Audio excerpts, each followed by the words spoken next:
Okay. So how about this? We'll do alphabetical order. So intro first. So let's see. Okay. We have to go all the way down to. Okay, that's E. So why don't you go first, ET, man? Why don't you do like a little brief, 15, 20 second, 30-second intro. Intro. Peace. What's up, everyone? Yeah, my name is ET. Happy to be joining the discussion this time around. It's my first time. Looking forward, man. And To Paper Butterfly, definitely one of my favorite albums. But I have to say, the other two, other than the hits, this was my first time listening to the albums in its entirety. So I appreciated that opportunity as well. So yeah. Oh, okay. So I think it's me. Yeah, I guess it's me. Yeah. I'm really excited about this. I think with these albums, before the idea was to sort of pick albums at random, but with this one, I felt like because of what was happening worldwide, really, I thought that it might be appropriate to actually pick albums that actually have some substance to them. So I think that's worth saying. And Janet Jackson, while it's not, extremely radical, it's definitely something that, that has some commentary in it. So, but yeah, I'm just excited about it. So, and thank you all for joining. Really appreciate it. So, Hailing, I think I see you. I'm trying to figure out whether or not your last comment was like Dom Kennedy, like shade, bro. So. Oh, it's we're gonna do substance this week, cause Oh no! No, it totally wasn't. I'm just trolling Wiz a little bit. I was trying to close my window. I didn't hear what you said. What he said? Oh well, he said we want to talk about substance this week. I was like, was that a subliminal to Dom Kennedy?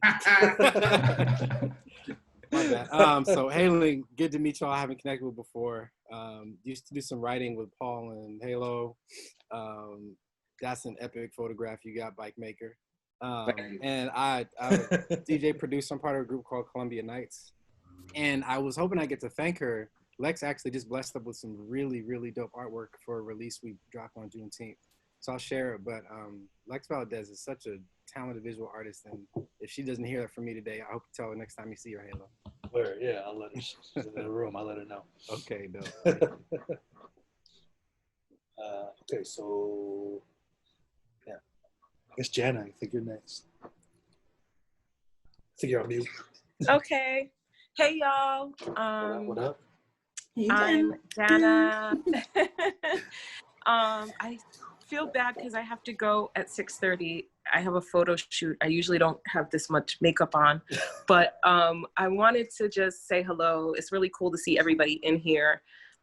Rhythm Nation was such an album for me growing up as a kid, and like when Linda put that in, I was like, damn, how come I forgot about that? But I've been revisiting that album because I saw her in August during her recent tour, and just listening to those songs and how relevant they were, even that was 8 months ago or almost a year ago, and how they still mean something now.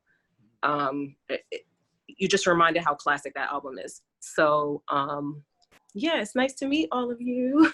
Forgive me. Yeah. For sure. Okay. Linda, I think you're next. Yeah. What's up, everybody? What up? Linda, Lawlins1 on IG and Twitter. Halina and I go way back, like 20 years. We met at SF State. We had a radio show together. So yeah, what up, Paul? What up?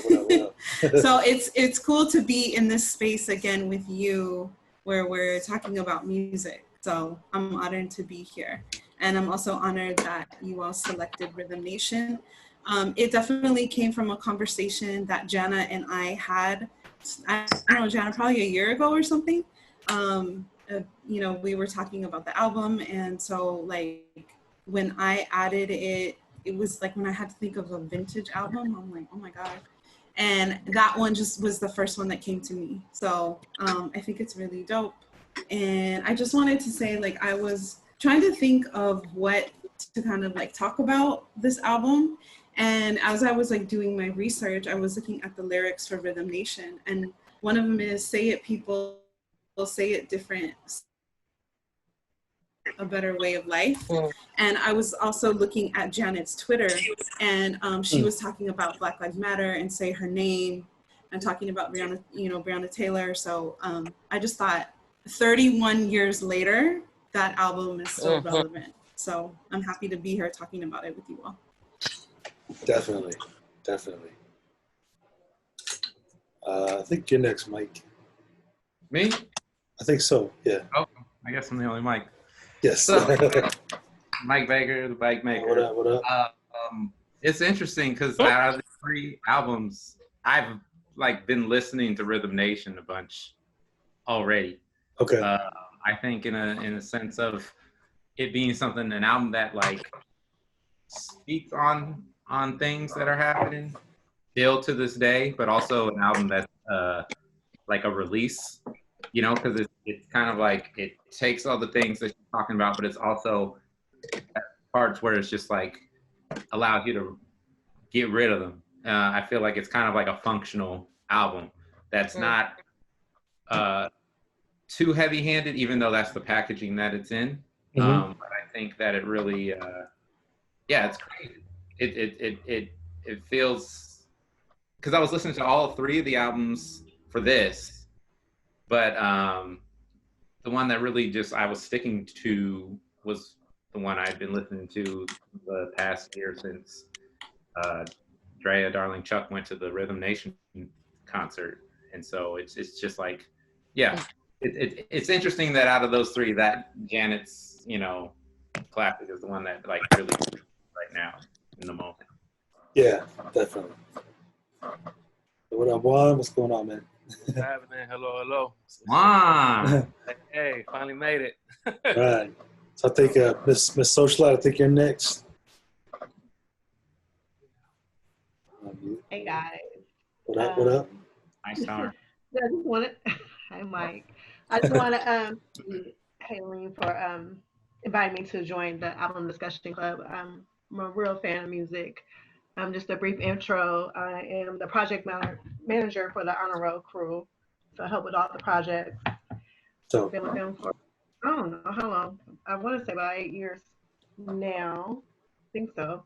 So I'm currently in the Bay Area, also studying art theory and art history. So you'll be seeing my tweets about famous Black artists if you follow me on Twitter. I was real happy to revisit the Janet Jackson Rhythm Nation album. I haven't heard that in a while, so I was excited to listen to it all week. I did pull up some lyrics as well, so can't wait to discuss. You're not in the Bay Area. What city are you in? Thank you. So next, I'm from Oakland. Okay. Hello, right. Mike. Yeah, I'm trying to figure out how to promote, how to like post a link to this group. So forgive me if I'm fumbling around while y'all are talking, but You mean like a share link? yeah. I'll find it and see if I can send it to you. Yeah, if you could do that, that'd be cool. Go ahead. Okay, so I think Paul, I think you're next. Yeah, I'm Paul. Recently moved to Brooklyn. Was in the Bay Area, San Francisco for about 6 years. Originally from Pittsburgh. Written about music for a while. Pennsylvania. Yeah, you know what? I'm already forgetting that I gotta say Pennsylvania. That's funny. Written about music for a while. Working in music now. I would say about the 3 albums, I have really strong opinions about all 3, but they're all kind of based on the fact that and I'm sure we have different age ranges, but I'm 32, so To Pimp a Butterfly is very much in my recent memory. I remember experiencing that versus the Arrested Development album and For the Nation. Right. I don't have a time period context for that, so I'm very curious to hear what you all think, because especially those 2 albums in particular, I have very strong opinions on how they feel to me right now, having not grown up with them. So I'm interested to hear what people thought, especially those who grew up with it. Dope. Track, I think that's you. What's up, y'all? Yeah, what up, Track? What's going on, man? Track. Chilling, living in LA, but here in Oakland right now. Man, yeah. No, I was glad to see these albums. Rhythm Nation is one of my favorites. It's so many bangers, but it's like, yeah, it's interesting with all the skits back and forth. I love it. It's definitely timely. And the Arrested Development album, after listening to it, I was excited to hear folks talk about it. I'm less familiar with that, and then of course to Pimp a Butterfly. Yeah, I'm excited to talk about it. But yeah, I'm just here in the house. Dope. What about you, Juan? One Way Possible. SF native, raised in West Pittsburgh, California. Back in San Francisco. Been back here for quite a while. Yeah, man. I mean, To Pimp a Butterflies. I'm glad that was one of the ones I was going to suggest to you anyway. I think it's one of the greater hip hop albums that's come out in the last 5 years, I think, for sure. Yeah. And Rhythm Nation and Arrested Development, I'm not, but they're a part of my childhood regardless. Like, Rhythm Nation definitely, Arrested Development. Beyond the singles, not as much, but I do remember riding around with my aunt when she bought the album and playing it a lot. So it was cool to revisit all of it. Dope. Mm-hmm. Yeah. One thing I definitely wanted to say before we kick it off, I think one thing that all three of these albums have in common is that they all had. Oh, what's up? Oh, did we do everyone? Wiz, did you do your intro? Oh, my bad. Shit, Wiz. Shit. Oh, but I mean, I guess I'm a co-host, so. But Halo did an intro too. No, it's all good. So yeah, I'm excited to talk about these albums, especially because I know a little bit of the story behind why Halo picked the Arrested Development album, and I think it's a good story. Brings up a really important conversation for me when it comes to just rap music, and it's and the times in which you can't unlodge it from black people and people and selective memory around that very important topic to me. And then Janet Jackson is just I have some bigger, broader questions about how folks feel about that album, and I love To Pimp a Butterfly. I feel like it's the apex creation of rap music within the last decade. And you just take a look at producers, just take a look at the personnel on the album, and it's just like, damn, he was really sitting in his bag. And then I just want to say, last time we met, I picked the Dom Kennedy album, which Halen joked about.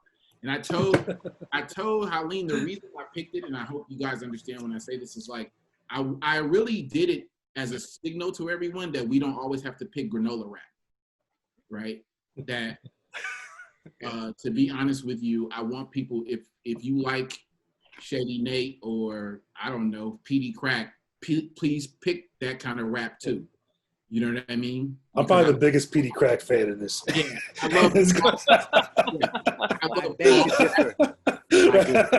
Music, to make sure that people knew the floor was open. I do understand that we have to be mindful of a lot of different isms in this modern time, but I'm also one to be mindful of respectability politics. Everything is everything. So, if it was problematic, let's talk about it. But if it was popping, shit, let's talk about it. Oh yeah. So I want to get Janet to weigh in on it just because I know she has to go. So Janet, why don't you kick it off and just talk about like your story behind the album of Rhythm Nation, or what it means to you, or just overall feelings. Yeah, thank you. It's like so much I remember those videos so much as a kid. I'm a dancer, and I've been dancing since I was a little kid. So seeing Janet Jackson, like, you just remember how ill her videos were.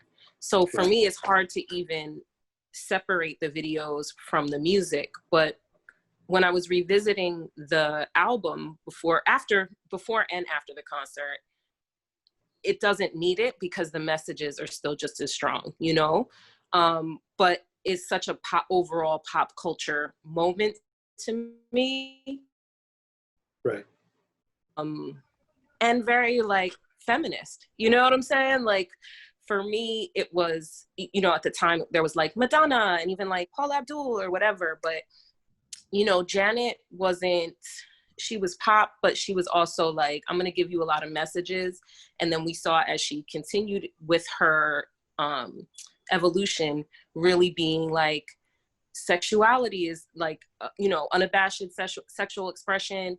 That's cool too. I'm gonna be naked, do all these things. So I feel like it was an interesting like step in her progression of kind of freeing herself from certain respectability things that I think as women and particularly Black women experience. And it was also kind of jarring when I remember listening to it, that I was like, damn, the song State of the World. I'm like, that shit could have been recorded yesterday. You know, like when you listen to some of the news, it's like, it really shows you how much has changed and how little has changed.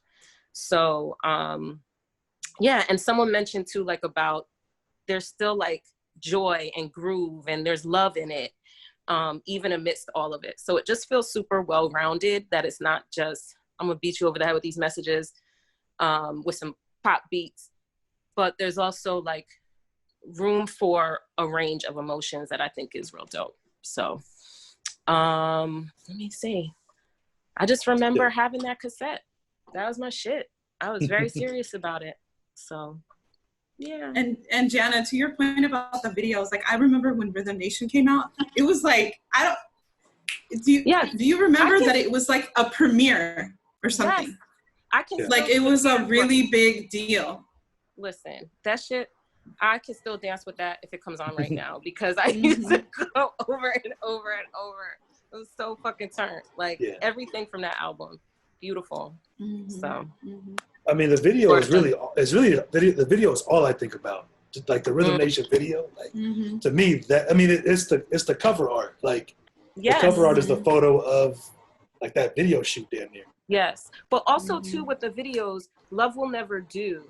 That video was so beautifully done, and it was you have like, it was just artistic Black folks and dark-skinned Black people. Like it was artistically shot, and so I feel like that too was such a like cultural moment and messaging and signal within that, just as much as Rhythm Nation, even though Rhythm Nation is like designed to get you, draw you in, hype, you know, rally people. So Miss You Much, I remember that, like all of that shit. She just everything. That's the crazy thing, you naming those songs, because like going back and listening to the album and then being like, damn, this is on this album and this is on this album. That's right. Like Halo said, you think Rhythm Nation, like that's the thing that you think about. But then all those songs you're naming, there's hella singles on that song. On that album. Listen, and how could I even forget the video, one of the best videos ever in creation that is hard to find on YouTube. All Right. Like, are you fucking kidding me? Yes. That is the biggest video you will ever see in your entire life. And I cannot think of any better video ever created, to be honest with you. And that's a hill I will die on. That shit, A to Z, is beautiful, just celebration of Black history and art and culture and excellence. And I stand for that. I'm like, how could I forget that? That video has a tribute to Cab Calloway, I believe, in that video. And I remember watching that on BT. When I was little, I was like, oh, this is dope. And I got Heavy D on there, rest in peace. Heavy D, that's right. You already know. My good friend. Yeah, I'm actually trying to think of the video. Just the big clothing that they wore back in the Harlem Renaissance era, era with the Cab Calloway.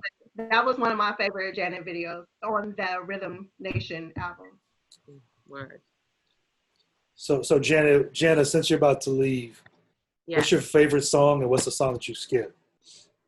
What's the skippable? Shit. I don't know. My favorite is, I feel like it's like corny to say Rhythm Nation, but you know, I kind of guess it is. What's the one I skip? If there is one. Nah, I'll just let it roll. I used to when I was little, like some of the slower ones, I'll be like, But, and it comes to me if I'm in a place, I'm like, nah, whatever, you know, but it rolls all the way through. Like it's dope. Definitely. Yeah. All right, y'all. I just want to say shout out to Jenna because you actually basically made me jog my mind to say what my favorite song off this is, and it's Love We'll Never Do Without You. That video, Herb Ritz did that video. Saucy. Right. That's right. Yeah, and I can't think of the actor's name from it. The actor. I remember. Yeah, I remember. He was married to what's her face? Oh, you talking about Kimora? Is it Benjamin Bratt? No, it's who was the guy that was married? That's married to Kimora Lee. He did. It's I know it's on the tip of my tongue. Oh yeah, Hansu. Yeah, David Hansu. Thank you. Yes. Yeah, Jeremy Hansu. Because there's another actor in that video too that's like looks Latin or something. Oh, Antonio Sabato Jr. That's who it is. Yeah. Of course, I know that, yo. Right? Like, yeah. Classic. That video reminds me of Benetton. It reminds you like the Benetton. Yes. Man. I just remember Benetton. Guy. Yeah. That's so funny. Does anyone else have any personal memories with the album they want to share? Or are you out, Jana? Or Hi, Jana. Okay, Jana. See you later. I know. Sorry. Right. Bye. All right. This was dope. I'll try to come back. Yeah, for sure. Come back. Do the shoot on Zoom. Do what? You should do the shoot with us, like right now on Zoom. Oh yeah. Shit. Hang on. Leave that shit on. Yeah. Hi, Tap. What's going on? Do you want to give a little intro, Tap, real quick? Oh, what was the intro? Oh no, we're just just maybe you could talk about like the albums for like it's like a good 20-second intro or something. Talk about yourself. DJ Tap 10, currently in Brooklyn by way of Bay Area. Rhythm Nation, I guess I just came in on this, but this was the first tape I bought like ever. First cassette tape. This and I think Hammer. Let's get it started. So I have a lot of fond memories of this dope. album. That's what's up. What's up, Angela? You want to do? We're actually doing Tap's intro. So you want to go ahead and piggyback off of him? Just maybe talk about yourself. Oh, an intro? Yeah, for like a good 30 seconds. Let me just. Oh, I'm Angela, friends of all of you guys. First time here. I almost didn't get in, but thanks, Wiz, for the link. I texted him. Oh, nice. Yeah, so good putting this together, Holleen. Oh, thanks. Appreciate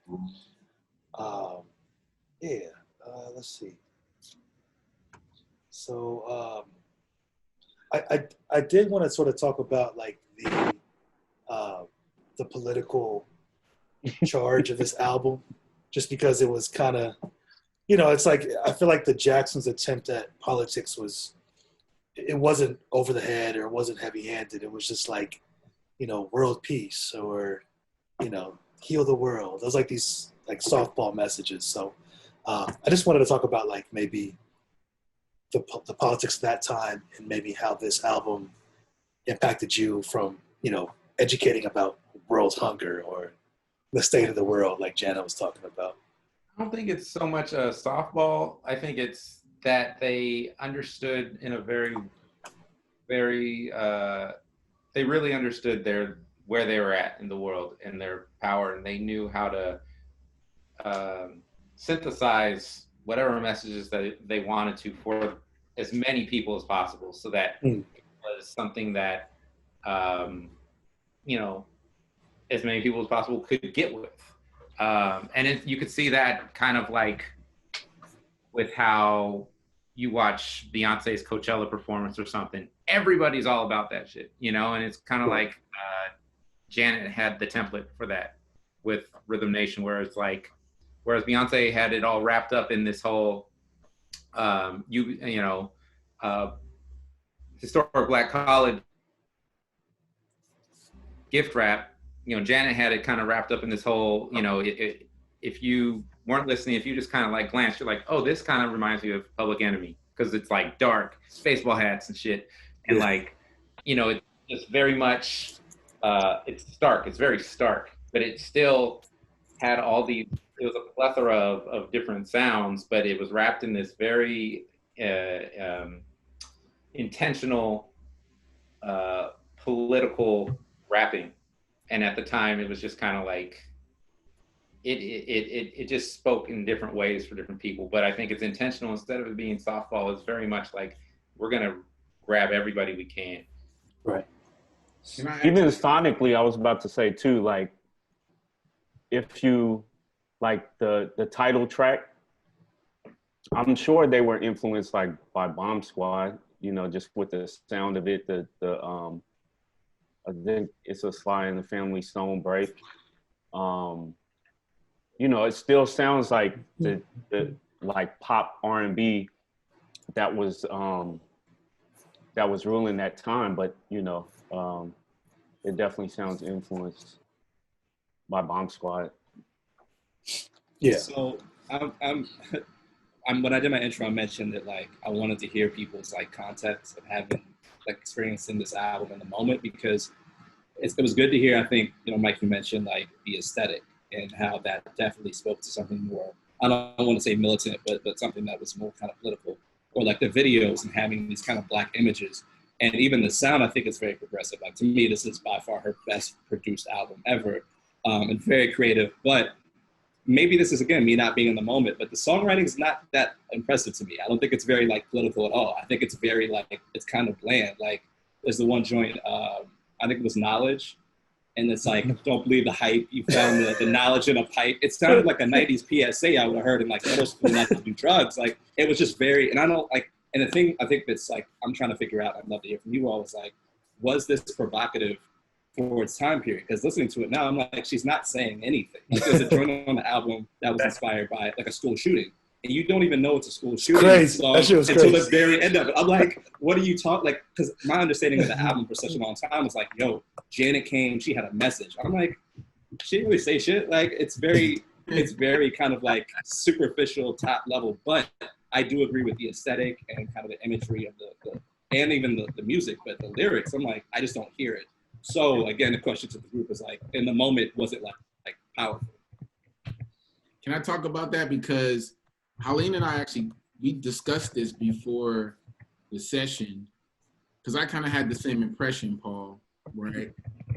And then you read about the album, and it's hard because what you're saying is true, what Mike is saying is true about it, about him not interpreting it as softball, but it wasn't, for the time, like, I mean, shit, it was Public Enemy was out. Like, there were other, X-Clan was out. Like, there were messages of Black liberation that were very, how do I say it? The umami of the fucking Black, aggression.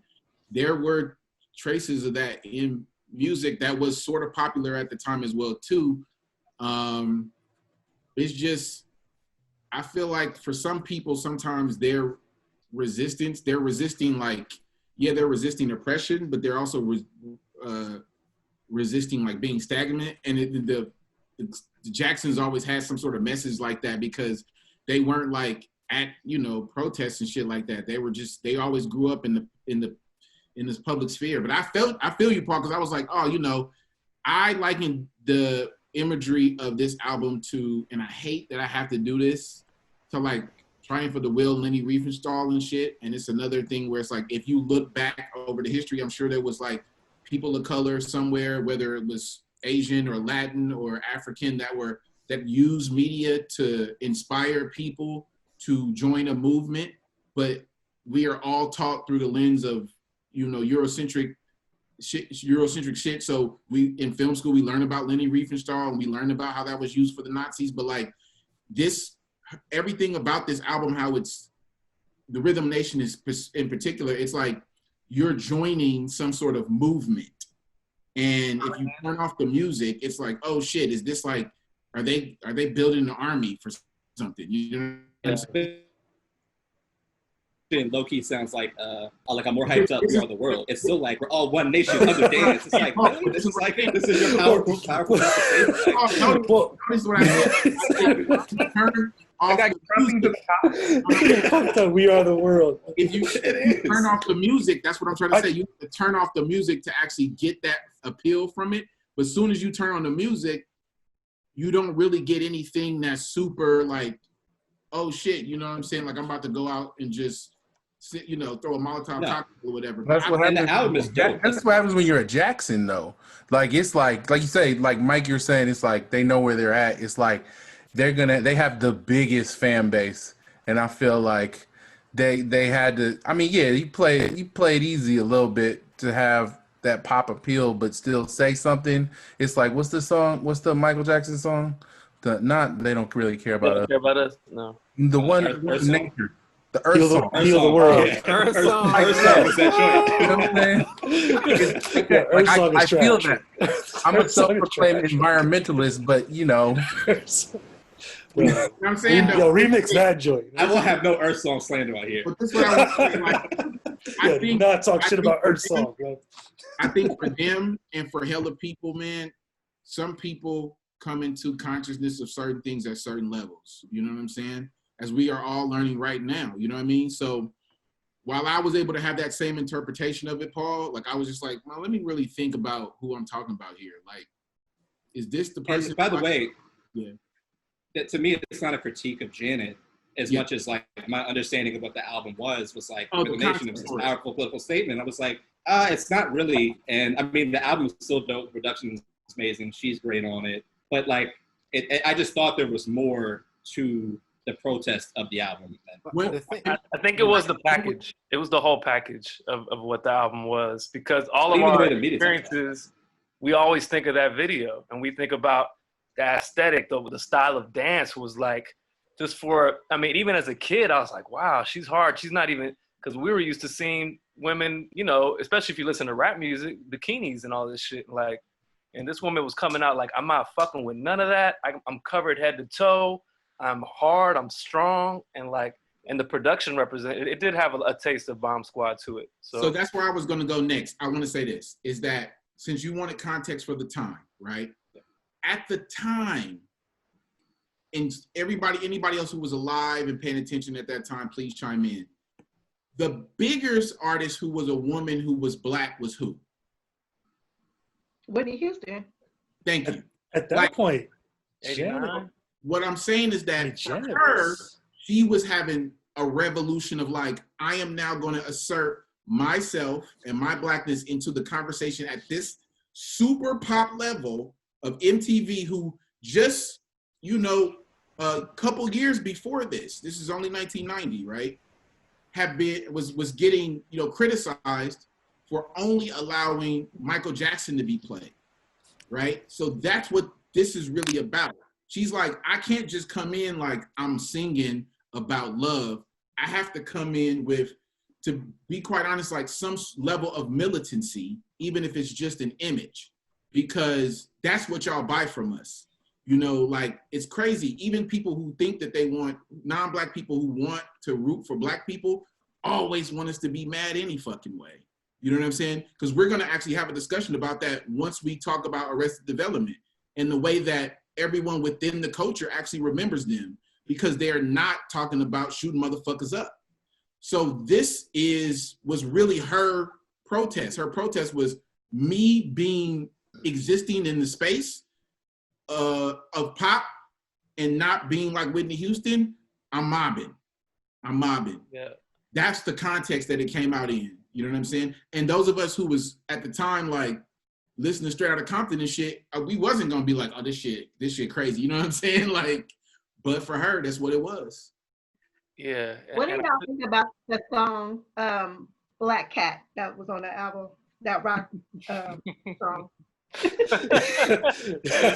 I don't know. Sleeper. You had to ask me which song I had to skip. Yeah, yeah. Black Cat. I never got into Black Cat personally, and I was into like the '80s glam rock, like that. Like, that's a little dark secret of mine, but I was into the but I think. Wait, what's that? That piece actually reminds me of something that I'm surprised hasn't come up yet, which is Jimmy Jam and Terry Lewis. So the thing about this record for me is yes, I've Janet, the GOAT, etc.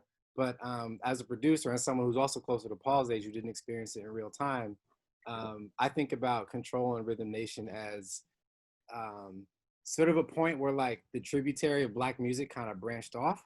Like there's definitely like a big family tree, right? You start with Congo Square all the way up. So, a lot of people know the story about like Jimmy Jam and Terry Lewis being a part of the time.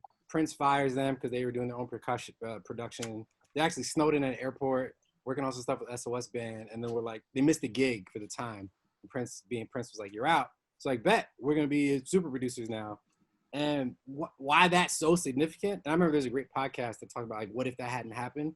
It's like all of a sudden, like Black music is now like Prince's DNA is in pop music in a different way. So what's dope about, this is more of a Control conversation because that's when it started. But with Rhythm Nation 2, which was a bigger record commercially, Black Cat is an example of like, the podcast is The Music Snobs, by the way. Big fan of that one. But great podcast. Yeah, Black Cat actually has some like Prince energy. I could have heard that being like almost like a B-side off the Batman record or something. But there's like there's like Paisley Park energy in that album that I think is significant.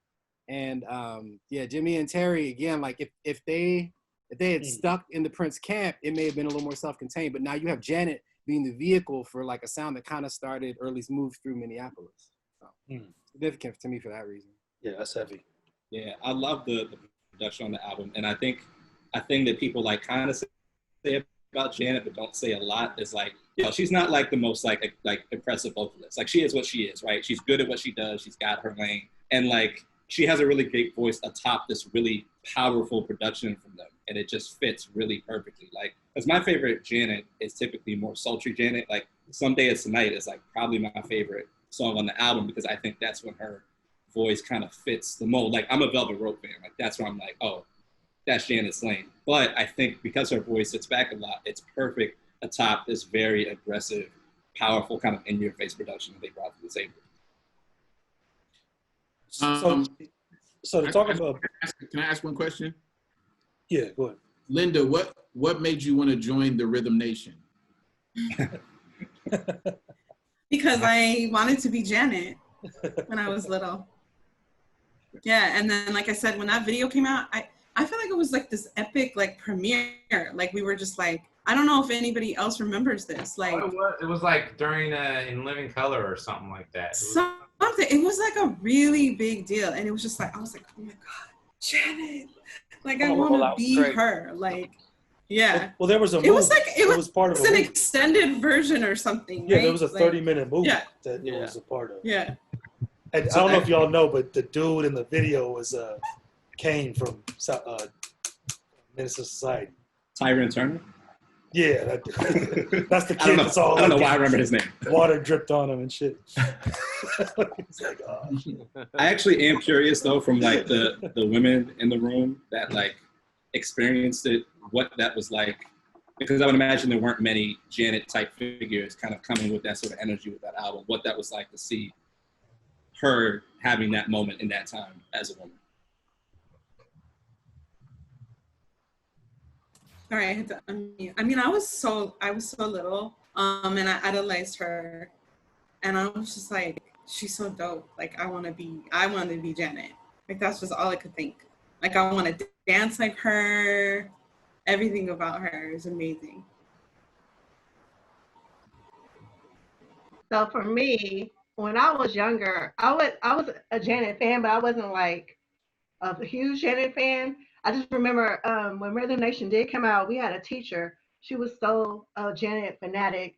She came to school with the baseball cap with the ponytail out the hair, and like she dressed in black. So it kind of just like, I'm not even feeling Janet like that, because that kind of, I don't know, it disturbed me a little bit. I was like, whatever. But wait, can I ask this question? Y'all ever wonder where that key in her earring goes to in the Rhythm Nation? Is Was there that to her house? Remember, she had the big hoop earrings with the one key. She wore it in a couple videos. It was the dude. Yeah. But did that key represent something? Trying to be a fashion statement. The keys to success. Nice. I'd be worried if it was a real key for something. When I re-looked at the video and saw the key, it reminded me, if y'all have ever seen, I'm sure most of you have, the Michael Jackson, the Jackson movie, and the scene where Jermaine has the key jacket. I have not. And it's like he wore it in real life. It's like a leather jacket that's covered in keys. I know. And it made me, and it like, as soon as I saw the key earring, I was like, wait, that's like Jermaine's key jacket. You got to see the Jackson movie. It's the best 27 hours you'll spend. It's the longest fucking movie of all time, but it's worth it. Well, I think about Rhythm Nation was my first concert, actually. Oh, dope. Okay. So I loved it. I loved her. I love that 5, 4, 3, 2, 1 countdown. It's crazy. I just loved the aesthetic, the look. I was young as fuck though, but yeah, Rhythm Nation was my shit. And I just have that memory of it being my first concert. So that's special to me, you know? Where was that? Man, I don't remember. But I remember smelling somebody smoking weed and I was like, ew, what's that? And I'm like a big ass stoner. Oh, shit. Thanks, Janet. No, I'm just kidding. I think my friend's mom too was like, nothing. Like, but yeah, I enjoyed it.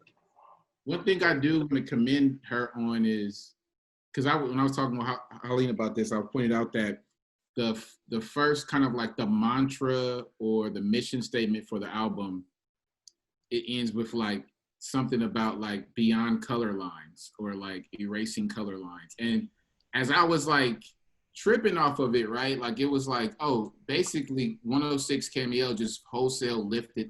Yeah. Shit. And for those of us that grew up in the Bay Area, like that was literally their whole message.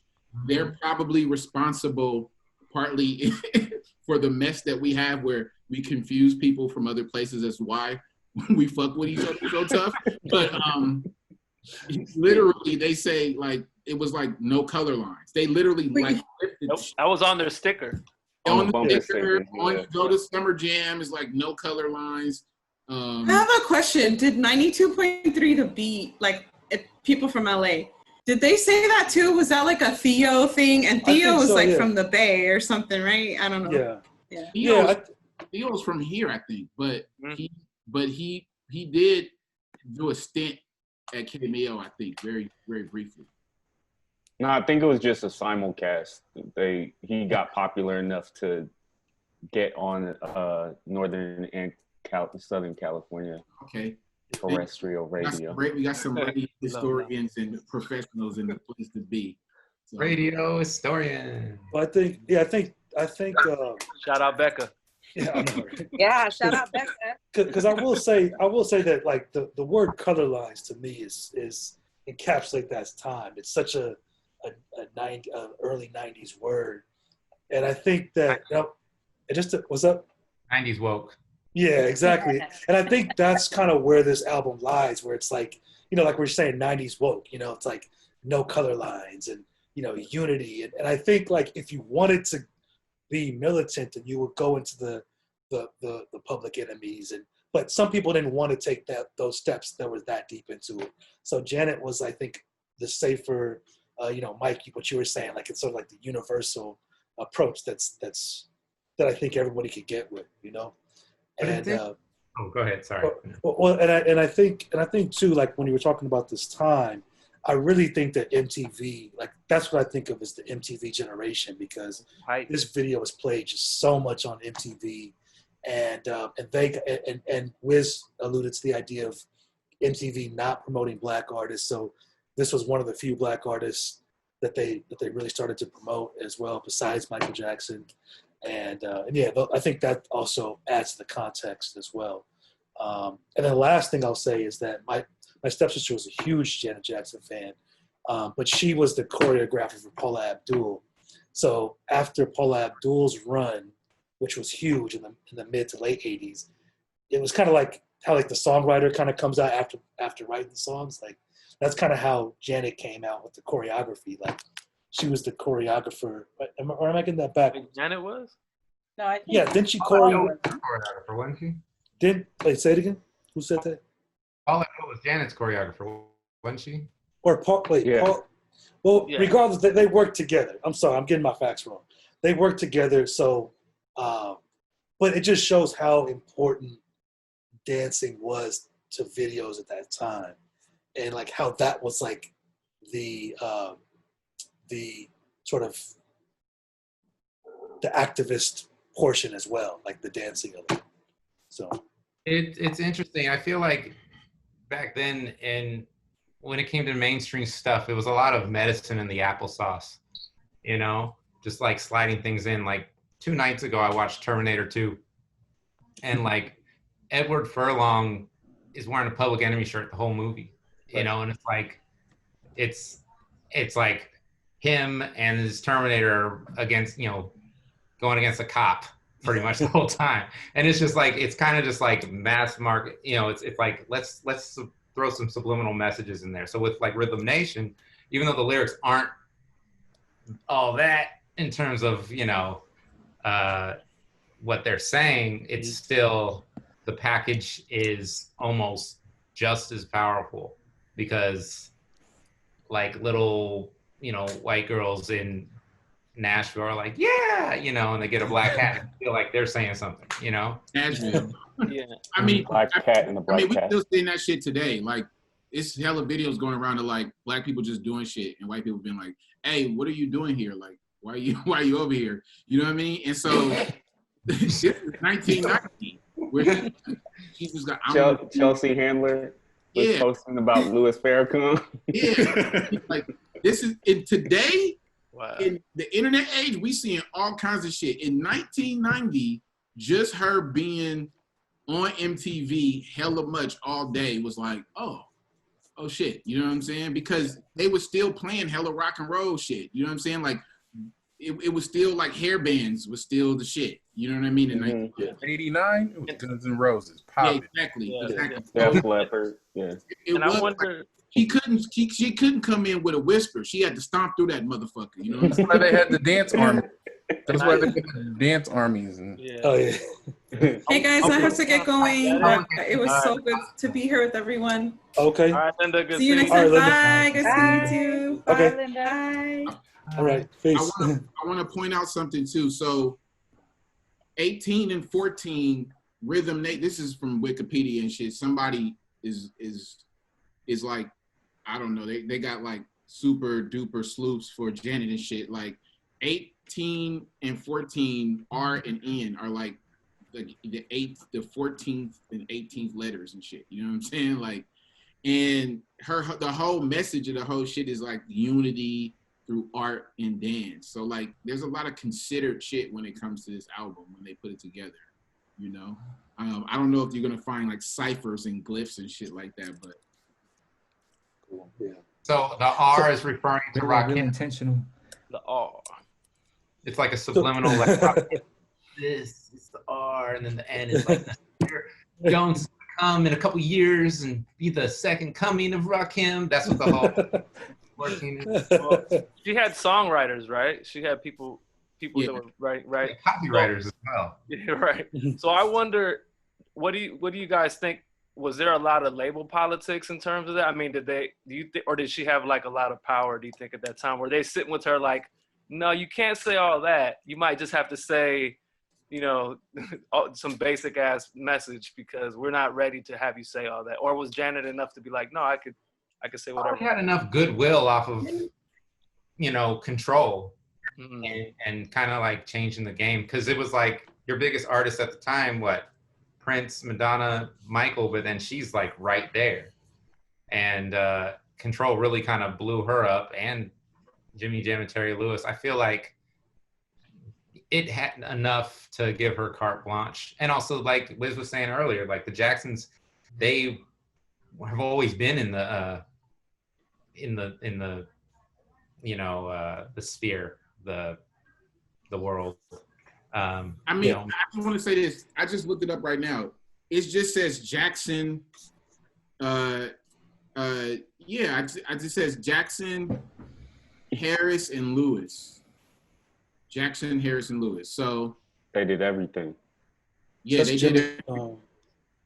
But Jimmy Jam also gave creative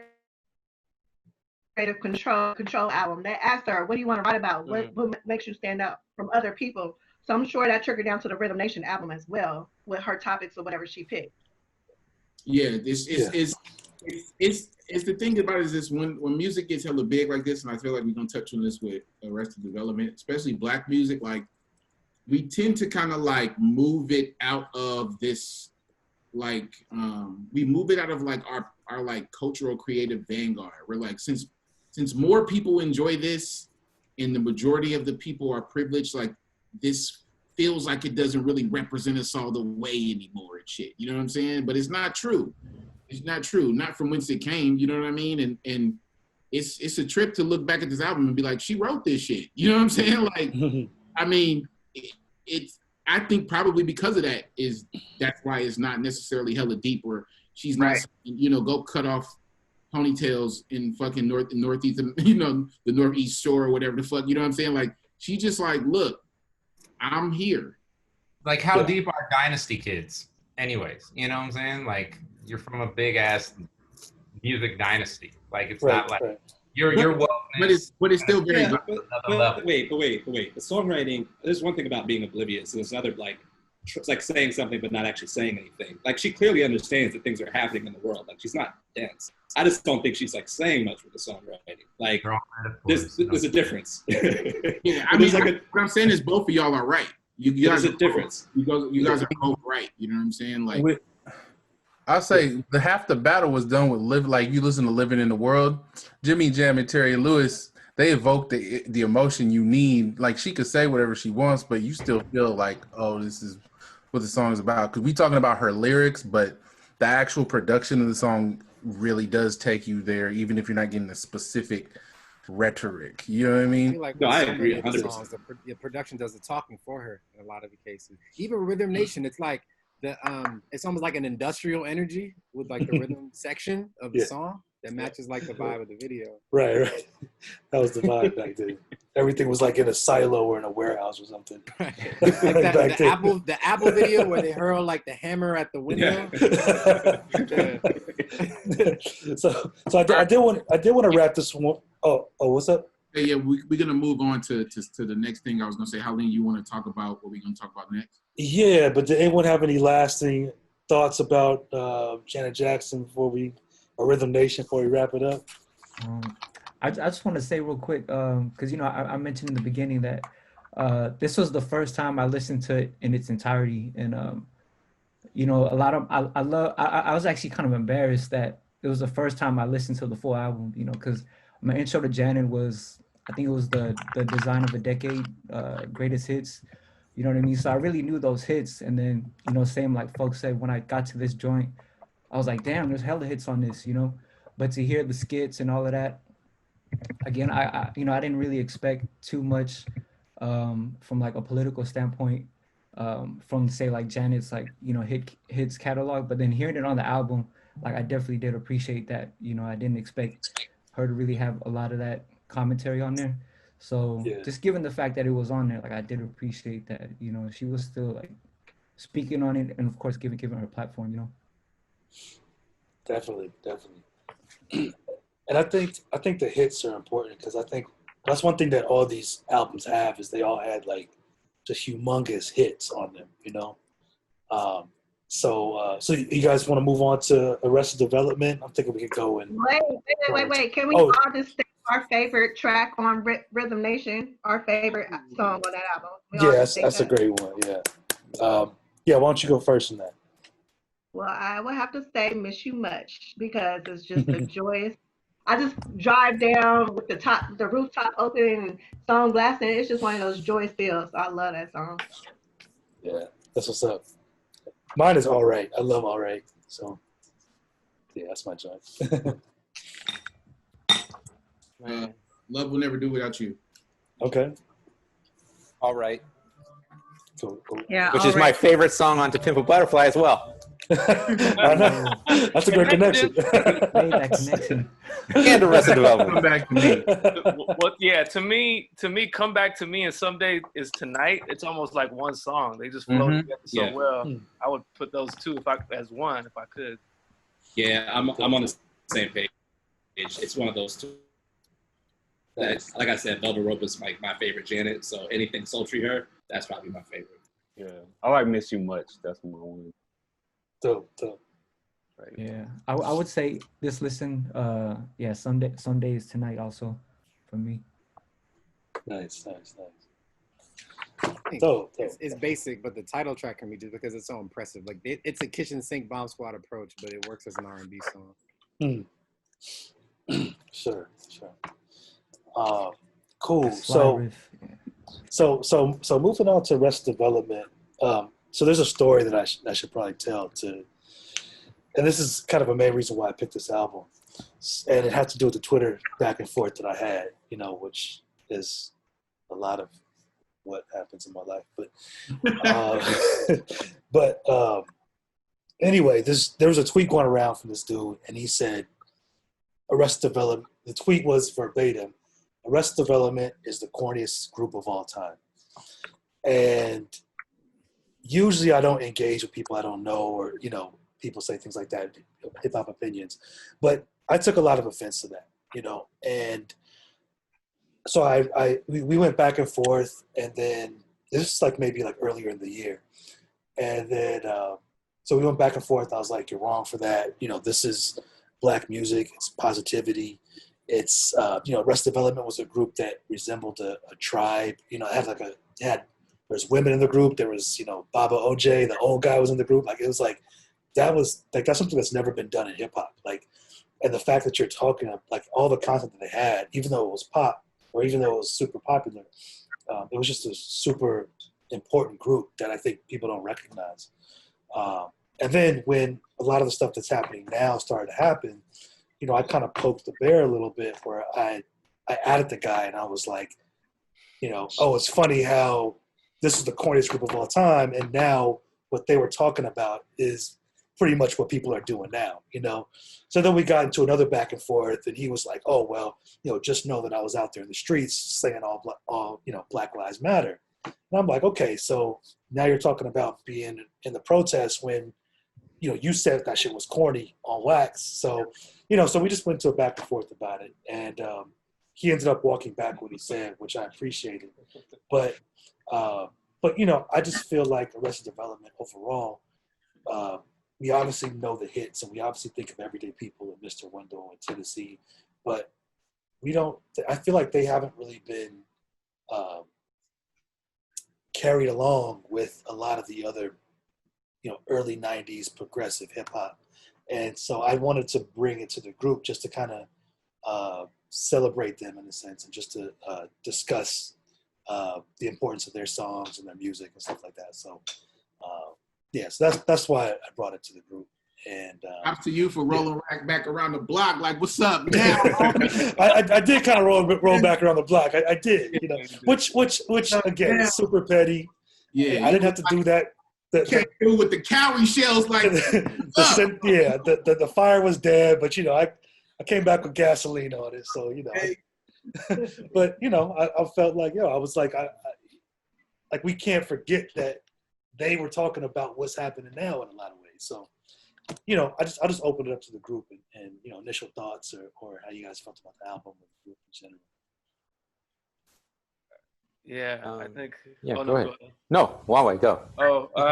I think it's a shame sometimes when people who aren't living in the context of things, they only can see the impressions of it. So Right, exactly. from a far away distance, they do just seem like it's very granola group. In the same way that they try to do that to De La, it was just like they were just the Daisy Age hippie dudes. They had to make a whole album to say we're not doing that. You know what I mean? Yeah. So a lot of that shit gets lost, and I think that's probably what kind of ruined them in a way. Not ruined them, but like didn't give them the love and respect that they should have got. Yeah, I think it immediately pigeonholed. I hella agree one way, and I think that I mean, there's really about multitudes, right? And how, and I always say this, folks have heard me say this before, but there are as many ways to be Black as there are Black people. And real talk, like, I think that some people who really fuck with us, you know, fuck with our music, like they fuck with it through a certain lens. So they really are like, you know, the realest version of the shit to me is like gives me. Whatever is the most aggressive, you know, whatever is kind of fed to them, whatever's the most exciting, has a particular kind of energy. And it's not to say that that energy is not important and vital.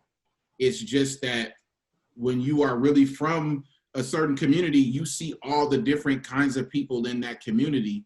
And then that also can get a chance to shine. And Arrested Development does that. I mean, I know we're going to talk specifically about the actual, you know, execution of the music. And I think that's going to be very important conversation too, because not everything that they made was hella slapping.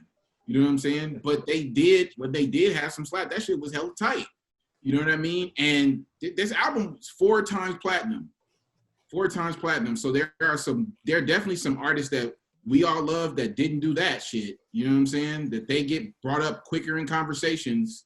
You know what I'm saying? And, you know, it goes back to that thing that I said, which is sometimes when certain versions of our art get so big and it's enjoyed by a wider audience, not whiter, but wider, but hence, you know, it goes one and the same, right?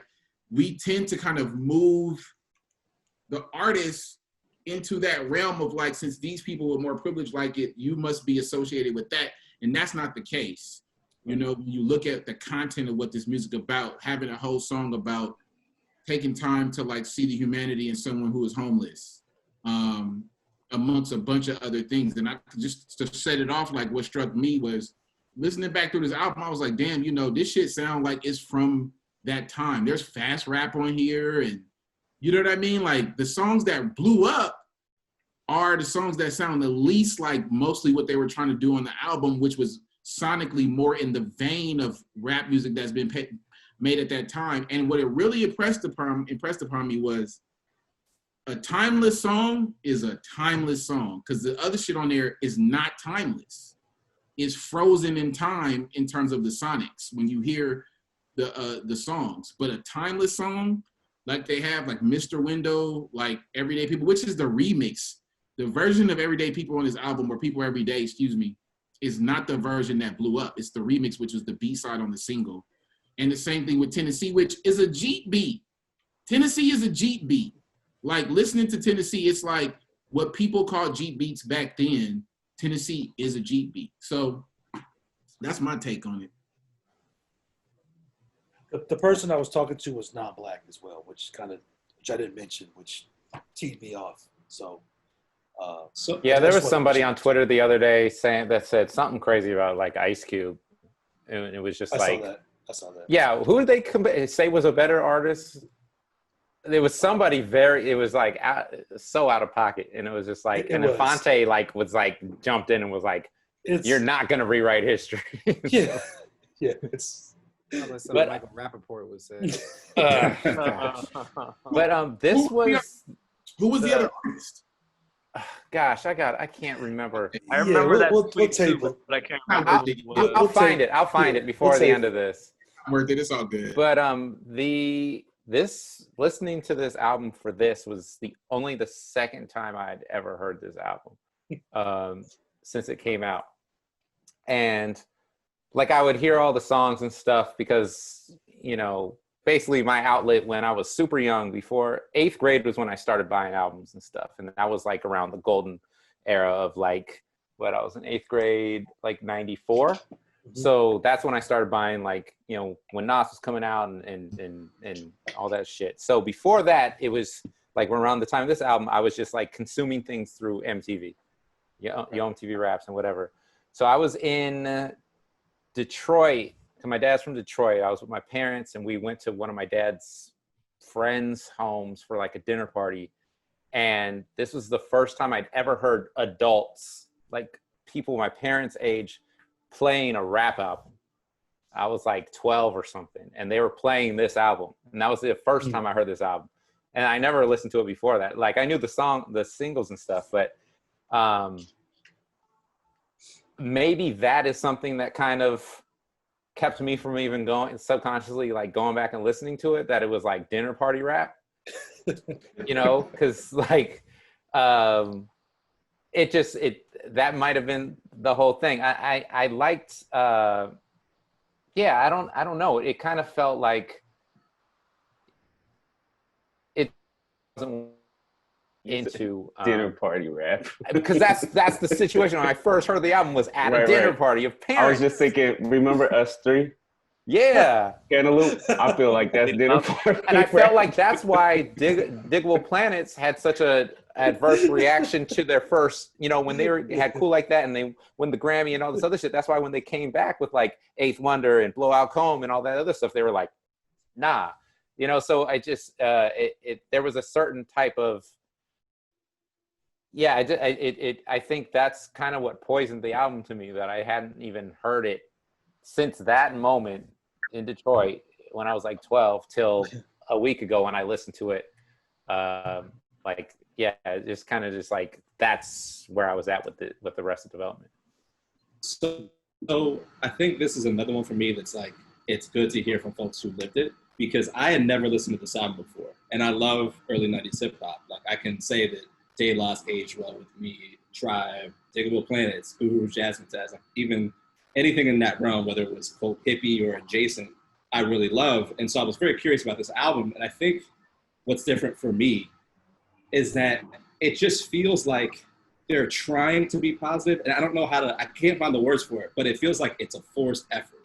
Like, it's like everybody was zigging with gangsta rap. So it was like, oh, we got to zag. And like, even the things that like Speech talks about, like, you know, there's a point where he talks about like, you know, folks holding their crotch, my black queen. And it was just like, this feels very forced. Like, it feels like you want to be so positive just to be different than everything else that's going on right now.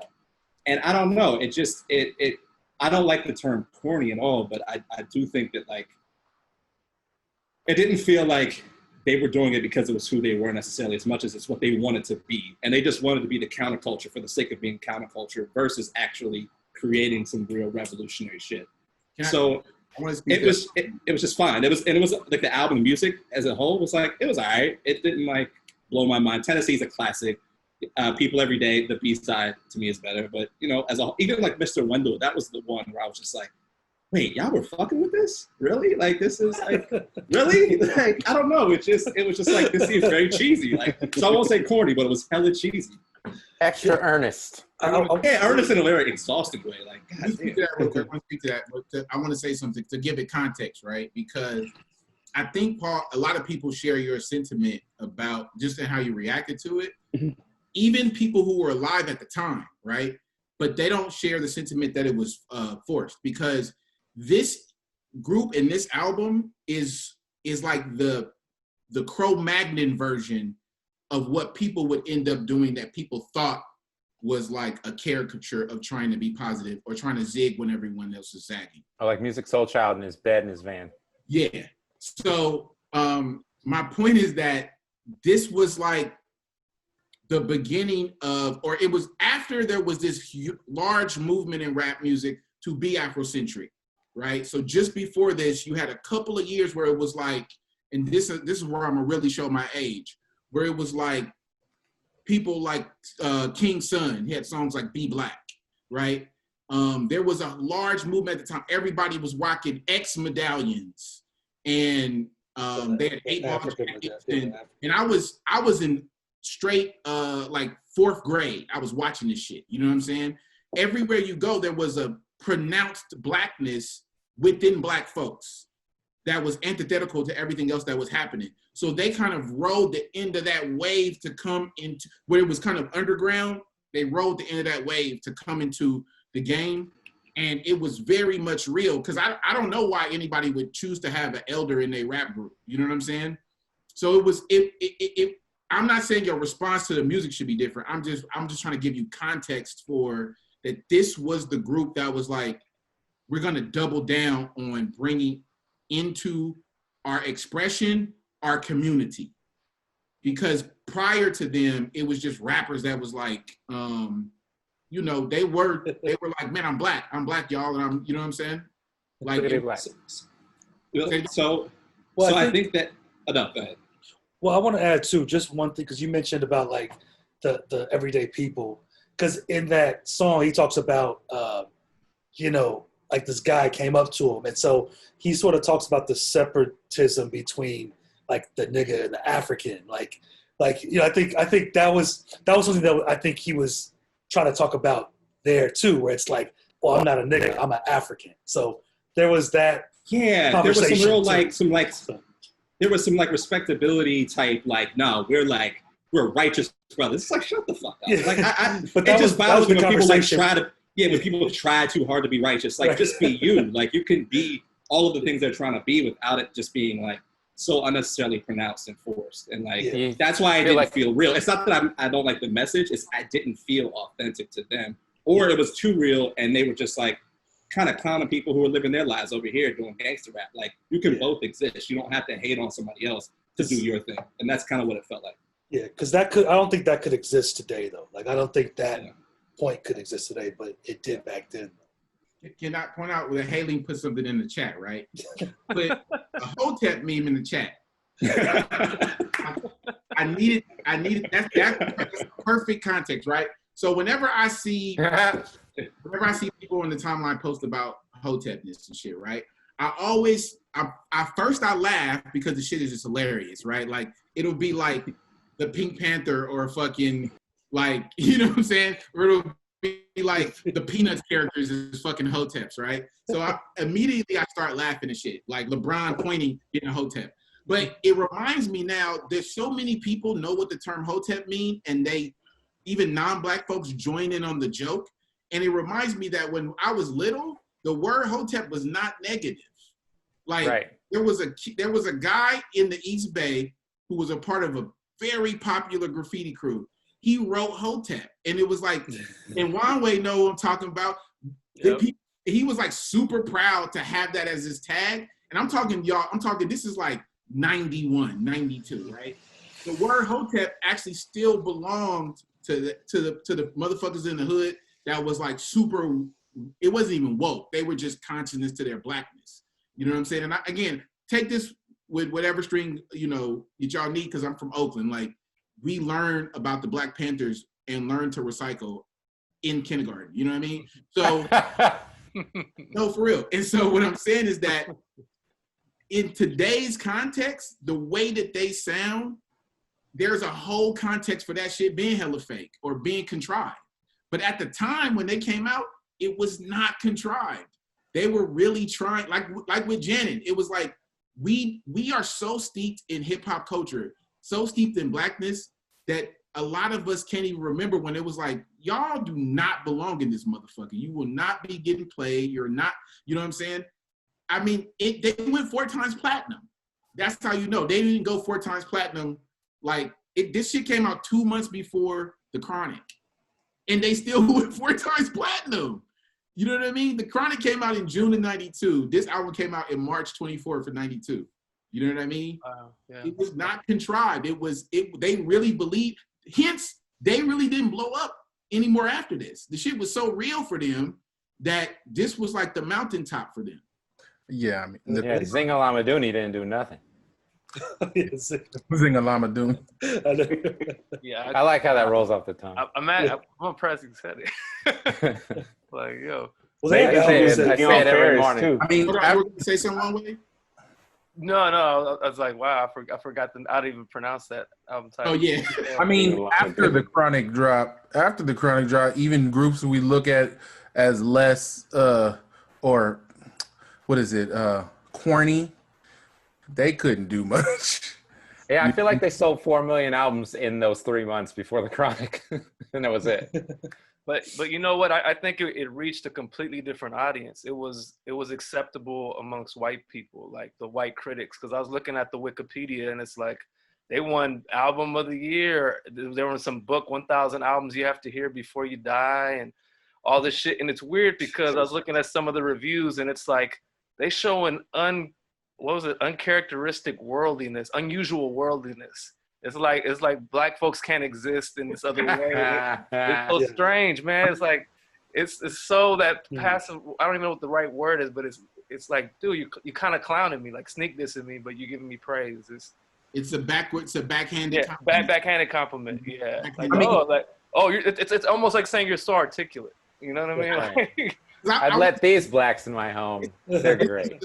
This group is probably, and this is speaking for me personally, the last group I think of when people say, what are the greatest hip hop? You know what I mean? I just completely understand that. But I understand that again, because I see them as a representative of a community that I come from that made some slap also, I'm like, oh yeah, I mean, I see where that fucking fits in. I see how that blew up, and I draw a line from them at the beginning of the decade, being big with the kind of music that they got fucking huge with, to the Fugees at the end of the decade, being fucking huge and being seeming antithetical to whatever the fuck else was going on. You know what I'm saying? Like, it was the same thing, but in between, it wasn't even a dip. It was just like, we got the West Coast shit, niggas is taking over, let's play house, we stomping down on the fucking buildings in New York, and you know what I'm saying? And it's Ready to Die and all that other shit, to the jiggy shit, niggas is all white, dancing in the party, and more money, more problems, and then the shit just kind of sneaks back. It's just waves of the shit, you know what I'm saying? Yeah. It's interesting you brought up the Fugees, man, because I think it was Mike's point about the dinner party earlier. I think the only two records I've heard my father playing the whip were The Score and this one. Yeah, this is perfect, right? Yeah, but I mean, and I don't know if that's a problem or not, because like this, we haven't had much intergenerational hip hop before. They both won Grammys too, so. Yeah, I mean, yes, it's visibility off top. That's one thing. It's funny that you said that. Haley, to your point and Mike's point, Mike pointed out Diggable Planets. Diggable Planets won that fucking Grammy. And again, and you know, I just had a recent conversation with, you know what I'm saying, my homie Tap 10 about postmodernism and humanism, right? Where sometimes you get so big and you leave the fucking planet, you look back at the planet and be like, oh shit, we gotta preserve that. And that happens to a lot of black folks, a lot of people of color, where you kind of grow, and then you moved from your hood, and all of a sudden your kids is, you know, you move to, I don't know what suburb is where everybody else is from, but you move to Connecticut, and now your kids always want to talk about how grandma lived in Brooklyn. You move to fucking Pittsburgh, California, and everybody's like, well, my grandmother stays in East Oakland. You know what I'm saying? And Pittsburgh is fucking rough. You know what I mean? Or you move to whatever's outside of fucking Philly, and it's like, oh, well, you know, when we was kids, we were in South Philly. So it's like, that's what the fuck happens to a lot of groups. It happened to one of my favorite groups from where I'm from, Souls of Mischief, that second album. They was like, wait a minute, I want y'all to know that we from East Oakland. You know what I'm saying? Didn't get the best results with that, right? But it's the same thing that happened with fucking Diggable Planets to good results. They was like, y'all got us twisted. We don't want to be a part of whatever y'all shit is. We want y'all to know that we're super black. We're so black that we're about to be spies for blackness and creamy spies and all this other shit. You know what I'm saying? And like, they really went, you know, I'm slicking it. He came off the train, got the fucking pick, and he was, you know what I'm saying? Yeah. The fatigue, completely different from the fucking discussion it was doing the first time. You know what I mean? Yeah. So like, to Haley, to your generational point, that is what it is. Like, we just do not allow for certain kinds of blackness to exist in a popular, or to exist. Go ahead. Yeah, and I think the other thing that's crazy about it to me is like, this is a year or two after People's Extensive Travels came out, right? So there was a lane. I think there was, you said earlier that there were a few tracks that sounded like they were right for the mainstream and the rest was them. This was a heavily A&R'd album, it's clear. And I think in the early 90s, people realized like, there's not just gangster rap. We can sell safe, quote unquote, conscious rap. So what's interesting to me is like something that became subversive quickly became vanilla for a lot of people, because it was, I think, probably white folks at labels saying, we can market this alternative, quote unquote, safer rap in a way that actually, I think, defanged some of like the punch or the content. Yeah, I mean, look, to your point, Haley, I don't, and maybe it exists. I don't know if, you know, Lester Bangs or who, you know what I'm saying, whoever was writing for magazines in the 70s and 60s, if they were like, fuck all this folk music, this don't seem like it's really down for the revolution. But I know that white folks are allowed to have those multitudes. Yes. And many of us in our communities are not allowed to have those multitudes. Yeah. So what was once sort of on the margins and subversive quickly became just another product, basically. Well, I think you can even see that now. Somebody mentioned earlier, like comparing Rhythm Nation to what Beyonce has done. And I think, and this is, I don't even think it's that hot of a take, I think Beyonce has absolutely found a way to commodify Blackness. And I think a lot of artists are finding that, oh, I can be extra Black and be revolutionary, but sell that shit at a high quality, at a high level to a whole lot of people. So I think it's usually that's the case. Like you find, you have an initial approach, something that's very strong and aggressive, and then they find a way to repackage it and sell it. I mean, that's just hustle 101. So it feels like that was kind of what the game was. They had a good intention, but then they sold 4 million records, and that was kind of it. Because I imagine if you went to an Arrested Development concert, let's say today, I'm pretty sure it'd be mostly white people. Like you don't sell 4 million records without popping to white people. Like you just don't. Yeah, I mean that speech didn't really do any collabs or something. He never had a Pete Rock remix or got Guru on the track. I think there's a Pete Rock remix of Mr. Window. I don't know why. No, I think no. I'm not. It's one of the things that I have been searching for, and I'm talking about. I had a popular rapper from the Bay Area text me today to ask me what the fuck a sample was for a song, right? So I'm telling y'all, I've been looking, trying to remember, like, is this real? Did I mishear that? You know what I'm saying? But I just want to say something to what Paul just said. They found out that, that was the game, right? That is the game, you guys. That's the game. The game is the more money you get, the more aligned you are in stratus with white folks. They have the money.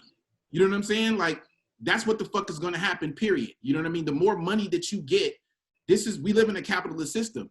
Every rapper that we have liked that seemed like they were left of center, or whatever funny term I used before, granola or backpack or whatever the fuck, you know what I'm saying? Mm-hmm. The more popular they got, the more white people listened to them, the more that they retracted from that in certain ways. Common did it. You know what I'm saying? Like, he literally says it on fucking Love of My Life too. You know what I'm saying? Like, he literally says, I don't even want to misquote it, but he points it out.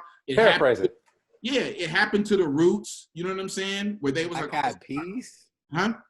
Black Eyed Peas, man. Yeah, absolutely. So extreme version. They put one. Yeah, but they white went woman in there. Yeah, they jumped the shark. They jumped the on shark. the white woman. Yeah, they said we definitely went all the They way. made a decision. I always say that's how you know that what's his name? Will.i.am is really from the hood, because he doubled down on the shit.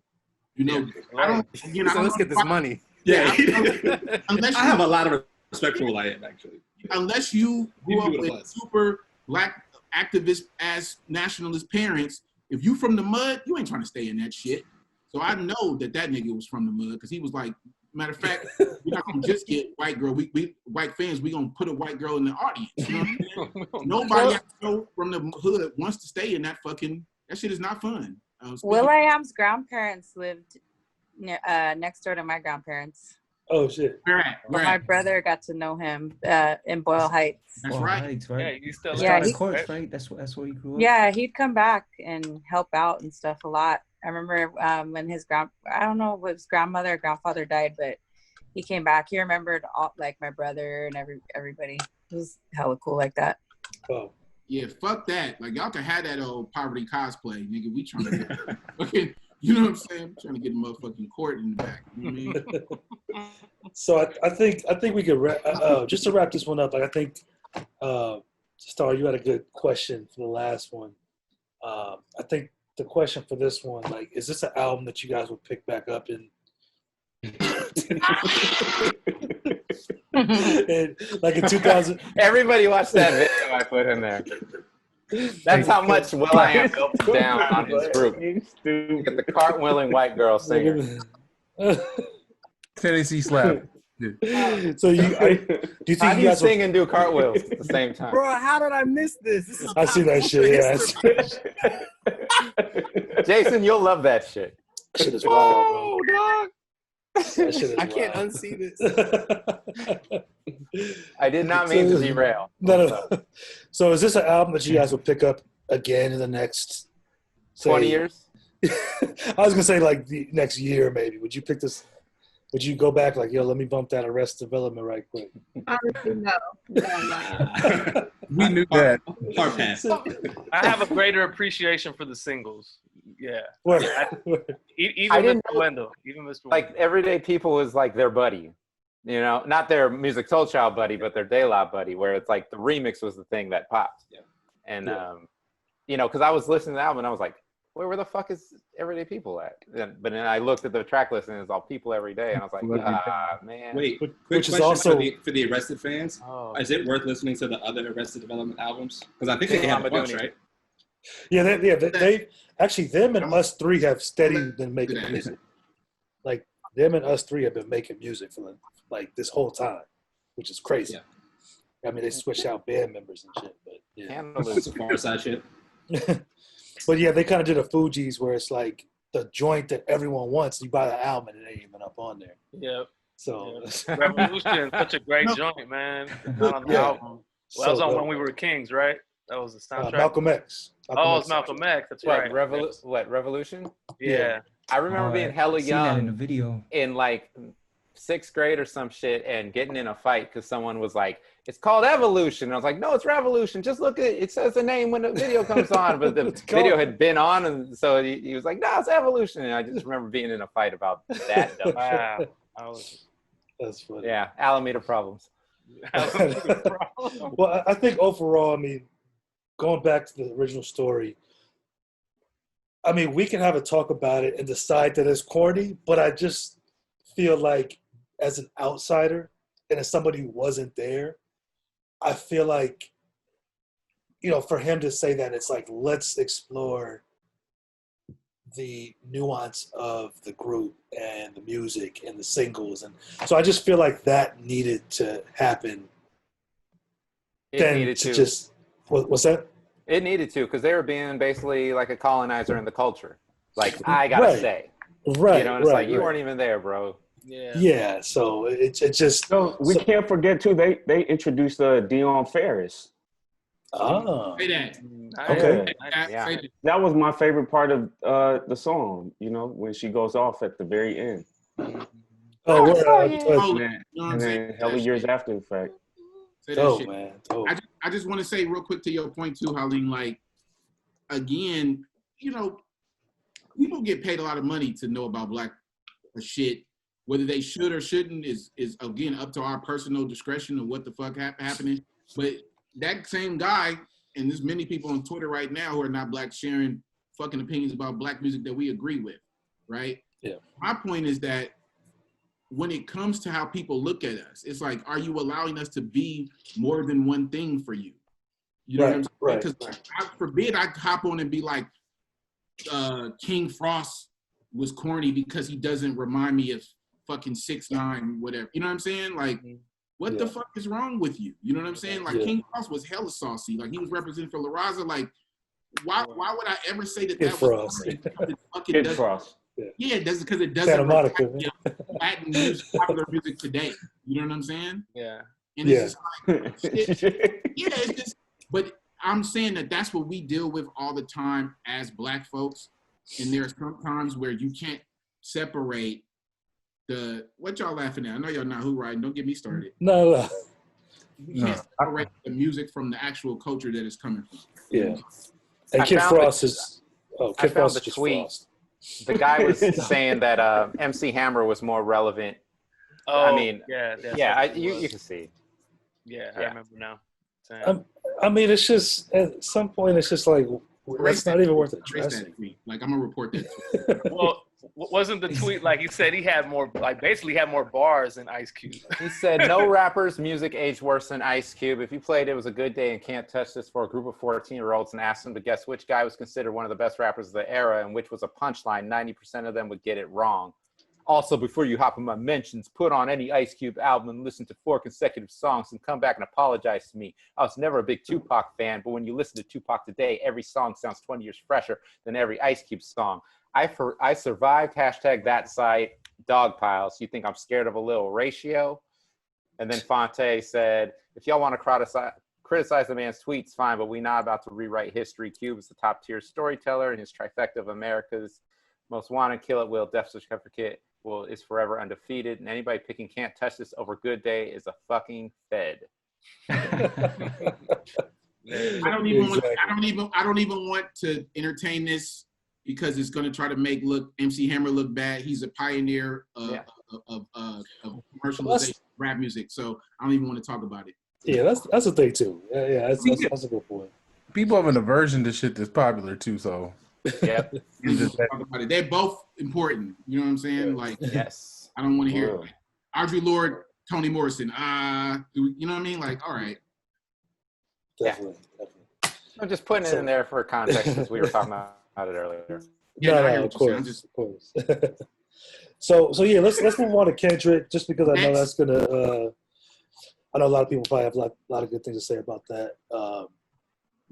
ET, man, why don't you start it off, man? Since you probably haven't said a whole lot. So yeah, maybe you could just talk about like just your overall impressions of Kendrick, man, and this album. Sure, man. I mean, actually, just going over the last two, like I'm seeing like how intentional y'all were with picking these three. A lot of the dots connecting with like the you know what I mean, the track title, and even like the story of Mr. Wendell and how much a dollar costs. Oh wow, yeah. Similarities in that.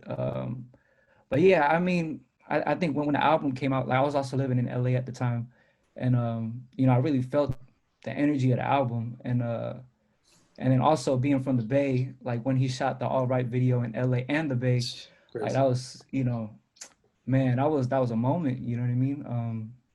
And I think as soon as like the first track started, I just had that feeling like, this is like, it's like my dreams were answered, you know what I mean? Like this is like too good to be true, hearing like a Fly Low track with George Clinton on it, you know what I mean? And then the next track right after goes into some jazz stuff, and then like just, like just living with the album and then hearing different stories about how he connected with some of the producers, and like the story of, him doing a photo shoot with Coleman, and then Coleman playing Knowledge's anthology.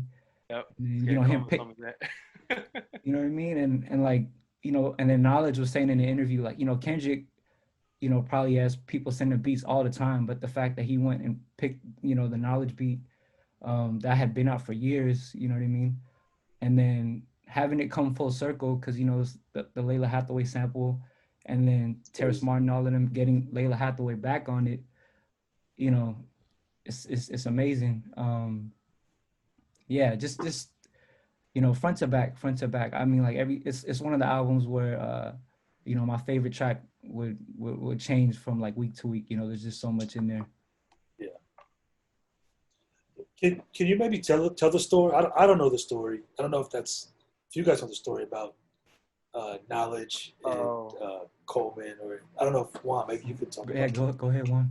Well, I mean, he's brought it up to me before. Just that he was doing a photo shoot with. Coleman is a photographer, though. So. Yeah, Coleman with Mochilla, video director, and he was doing a photo shoot with Kendrick, and he was playing beats, and he was playing some of Knowledge's beats, and he asked about what that beat was. So he basically connected them, and yeah, that ended up on the album. I don't know if that particular beat, I don't know if that's the story, but he heard Knowledge's beats, and he wanted to connect with them based on that photo shoot. Yeah, and that was Mama. I think it was.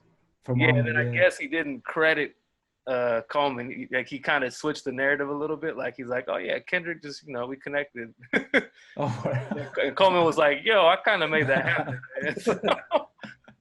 So he switched it up later. But yeah, Coleman's a homie, so that was a cool story. Dope. That's for me, man. Yo, Paul, do you remember there was a record shop, Marvelous Music, on like 40th and like Walnut or something? Oh yeah, the record shop. Yeah, right next to.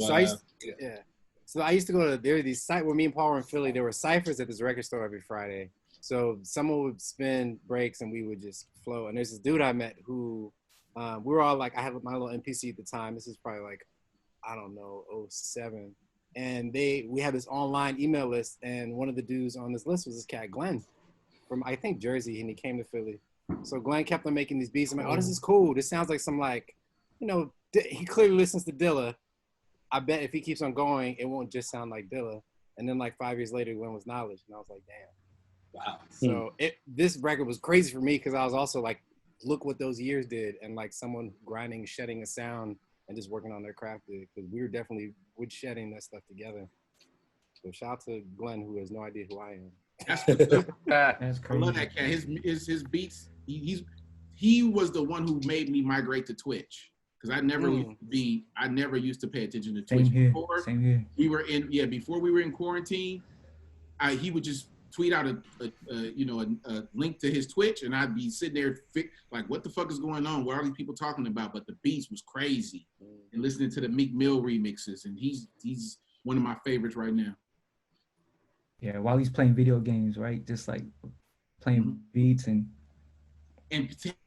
having people send him samples, right? And then he makes a beat right there, or he'll post a sample and ask all the people following to make a beat, and then they'll send it to him. He'll play the shit during his Twitch session. Like, it's crazy. Wow.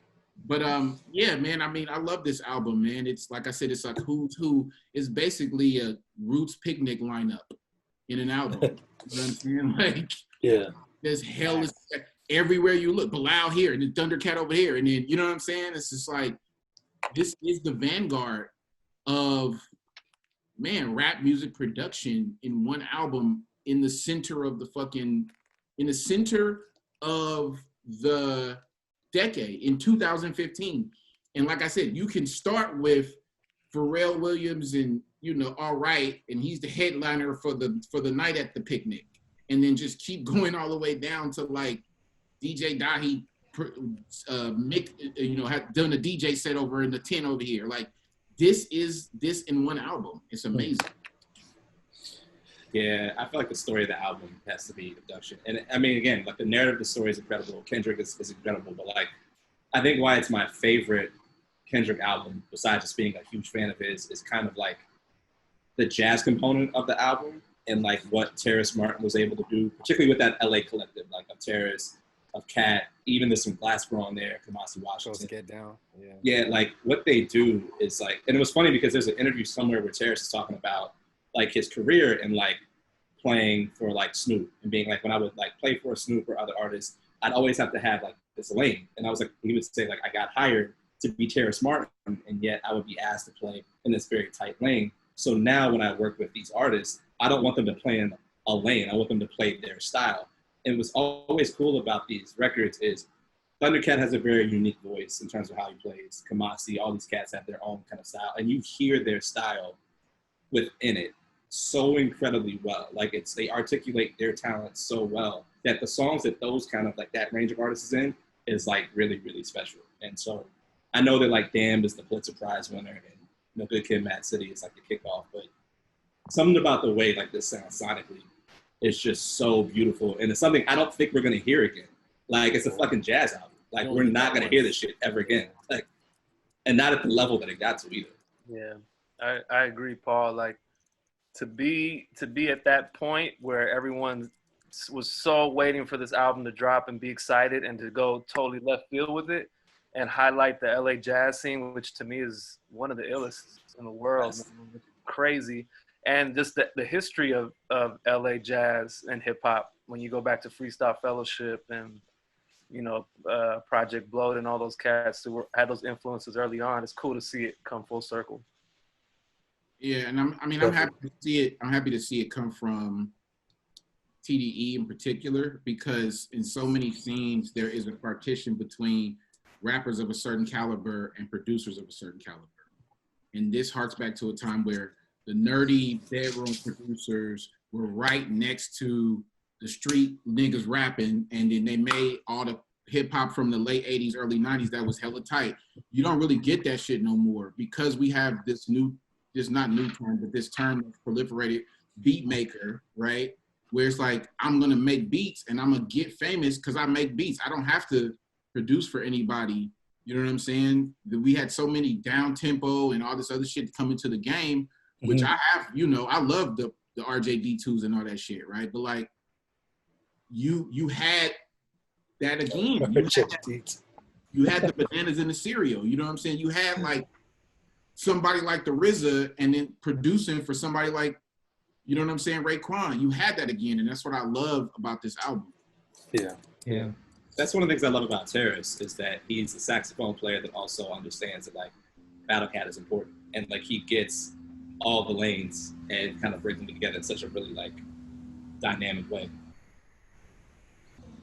Yeah, definitely. And I think too, like I think one thing that's super interesting about the features is that Snoop to be featured on the album and to be such a compliment. Like I don't think Snoop has ever been asked in his career. I mean, after G Thing and that, but like to actually just like okay, spit a quick 8 bars for this song, or like because I mean his role in that song is just so I can't think of the title of the song, but something.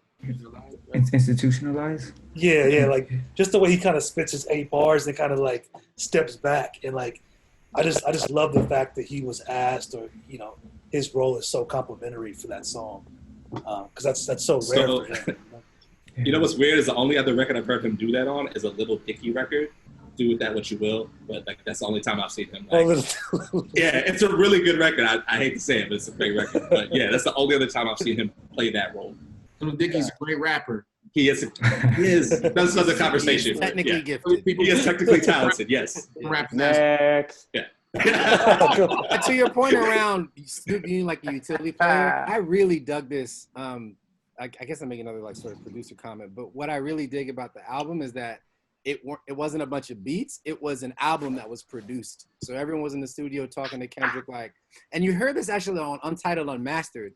There's this clip on, I forget which song it is, but he's like, yo, who's doing the drums on that one? Yo, let's get like sound wave. So he's actually thinking about whose like drums he wants with this and that. So he is very much mixing and matching and like, some armchair Quincy kind of way, not to hyperbole here, right? But a guy who is thinking about a creative vision and like channeling dope artists at the height of their talents in service of that vision, and everyone's kind of without ego. So Snoop's gonna give you an 8.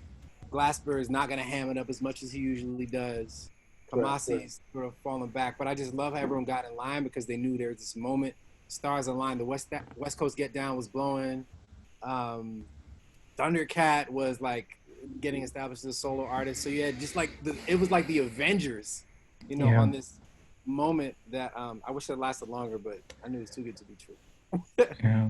But I think because it's such a full album that it's hard for me to listen to it at any given time. Like it's just a lot.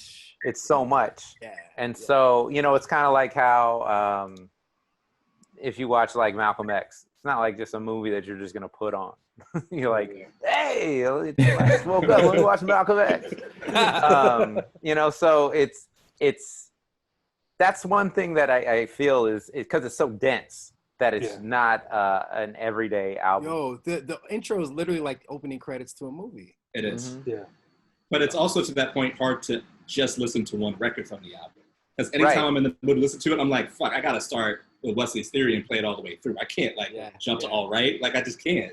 I have to play the whole shit. And if you do that, you feel like you're cheating the album. You're like, oh, shit. But I think it's really important to make that kind of reference that because how many people make really like driven, whether it's a narrative, how many people make albums like that where like it's like reading a book. Like you're not going to start a book on page 38 and it feels like that's what the album is. It's set up in a way where you need to start at the beginning. And I don't think there's a lot of music album more. I think albums feel more like mixtapes. Like, yo, you called up 12 pop producers, got a couple features and just kind of threw it together versus like, this is very, to Haling's point, produced. This was like a whole cohesive effort. Yeah. I think that he can do it again, and I think that someone will do it again. I just think that we're just again between the time when that will happen, just because it happened with Michael Jackson when he was making his music. You know what I'm saying? Like there have been other times in the history where people have pulled together the best to make music, and maybe there'll be another artist that wants to do that. But I mean, he also followed this up with Damn, and that was no slouch. Sorry. You know what I'm saying? Yeah, I love Damn. I love Damn too, and I can listen to Damn more often than I can listen to this album because it's more accessible. I feel it's something that you don't have to go from start to finish. You Yeah. know. Talk about your point about the albums. Well, was that? Remember, you were talking about just his overall catalog. Well, I think that this album is. I can't remember exactly what I was saying, but this album with Kendrick. Was that? I can't. I listened to you when you said it. So. Oh, go ahead. Go ahead. So you were just saying, like, do we think that this is the best of his albums? Can any album be called the best of his albums? And is this the best that he's gonna get? Can he follow up with something as good as all the shit that he's done in the past? Yeah. I think this is why Damn took such a different direction. Like, you can't do the Love Below twice in a row, you know? Yeah. So Right, I think he But we've understood seen. that. Oh no, I'm sorry. Go ahead. Keep I think just to remain relevant and be like the juggernaut that he knew he was becoming, he had to kind of come back a little bit. Can everybody drop in the chat their favorite Kendrick album? I just wanna feel like add to we've seen artists do, you know, in terms of like the trajectory, like this, then followed by Damn. We've seen artists do it before, in legendary artists, you know, in rap, you know, whether it's Tribe, whether it's Outkast, you know, like it's possible. You know, you can have groundbreaking albums that are all their own unique thing, and that just take the artist to the next level in different ways. He said in I think it was like a Power 106 interview where they asked him to rate like his last 4 albums up until like Section 80, like his personal favorites, and he actually put Damn as his personal favorite because he felt like it was like a combination of the previous 3, like with the slaps of Good Kid, and then like the message of To Pimp a Butterfly, and then I guess just like the freedom of Section 80. But I did notice that though, like, because I feel like when Good Kid, Mad City dropped, I was expecting more. I was hoping for more of like a Section 80 type of vibe, and then it was like pretty mainstream. But a lot of folks were like, you know, messing with it, and I got back into it later. And then when To Pimp a Butterfly dropped, I had a lot of friends that were, you know, fucking with Good Kid, Mad City tough, that weren't really feeling To Pimp a Butterfly. You know what I mean? I feel like a lot of it went over their heads. And then when Damn came again, they're like, okay, I'm rocking with this again, you know? So it's funny you mentioned that. That to me, To Pimp a Butterfly, like that era between Good Kid, Mad City, and To Pimp a Butterfly was like a really massive turning point in his career. And I remember going to see, I can't remember what the tour, I think it was like Kunta's Group Tour or Group Session was the tour. And I remember being so excited for that tour. I'm like, this is like my music. Like, it's religious, it's Black. Like, this is like so many intersections in my life coming together. I was super excited for the tour. And I remember going, and this was at the Fox, I believe. And it was like 95% white kids who just wanted to hear backseat freestyle. And it was such a depressing moment because I'm like, yo, I'm happy for you because you sold out the Fox. You were like about to blow the fuck up. But you've gotten to a point where like, folks just know you as the dude who did the joint with Imagine Dragons. You know what I mean? Like at the Grammys, like he had blown up, which I was happy for because I think he's brilliant. But also it was like, yo, y'all don't like. There were kids there that didn't even know like half the songs from To Pimp a Butterfly. They just want to hear the old hits. They want to hear the shit that slapped. And it was like, damn, that's kind of. And I remember thinking like, oh, this is my last time seeing Kendrick live because like it's just going in a different direction that I don't want to really experience. The music's still dope, but I think Damn was like almost like his Kanye Graduation, where it was a stadium status album. Like, I'm huge. I'm gonna make some shit that's loud, aggressive. It's gonna pop, and it's still good, but you know, it's just different. I don't think we'll ever get back to that sound because it's just that's not where he's at. You know, even the next album I heard was gonna be a rock album.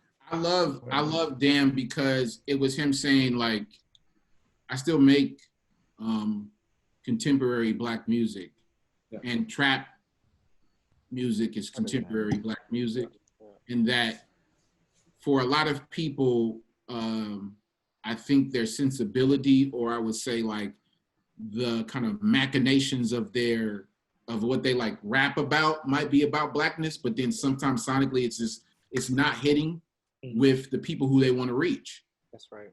You know, and I think a lot of Black artists, they struggle with that shit. A lot of Black artists be like, I'm Black and I'm this and I'm that, but nobody from down the street from them listen to their shit. Yo, and let me say, I don't think any track has ever done that better than All Right did. I was traveling, I had the opportunity to go to South Africa around when that came out, and I remember being in the club in Johannesburg, And like when he hits that rapid fire, whatever bar, like everybody in the club was saying that and got low together. Like the entire diaspora was on board with this, but it was also like knocking. Like it was in the hood too. Yeah, like think about, he encapsulated the experience of everyone in the Black diaspora in one song. It is probably the greatest rap song of last decade. Definitely the Black. It's in the conversation. Yeah.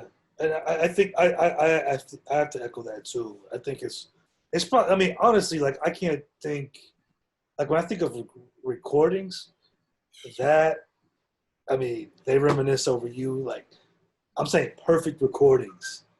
Those two are like, I mean, it's one of the greatest recordings of all time, hip hop wise. But it was also to the point of his platform, though, like he knew that he had the moment where it's like, all right, if I have something to say, and I'm gonna get Pharrell on these trap drums, but like you're gonna watch this video where I'm hanging upside down in black and white.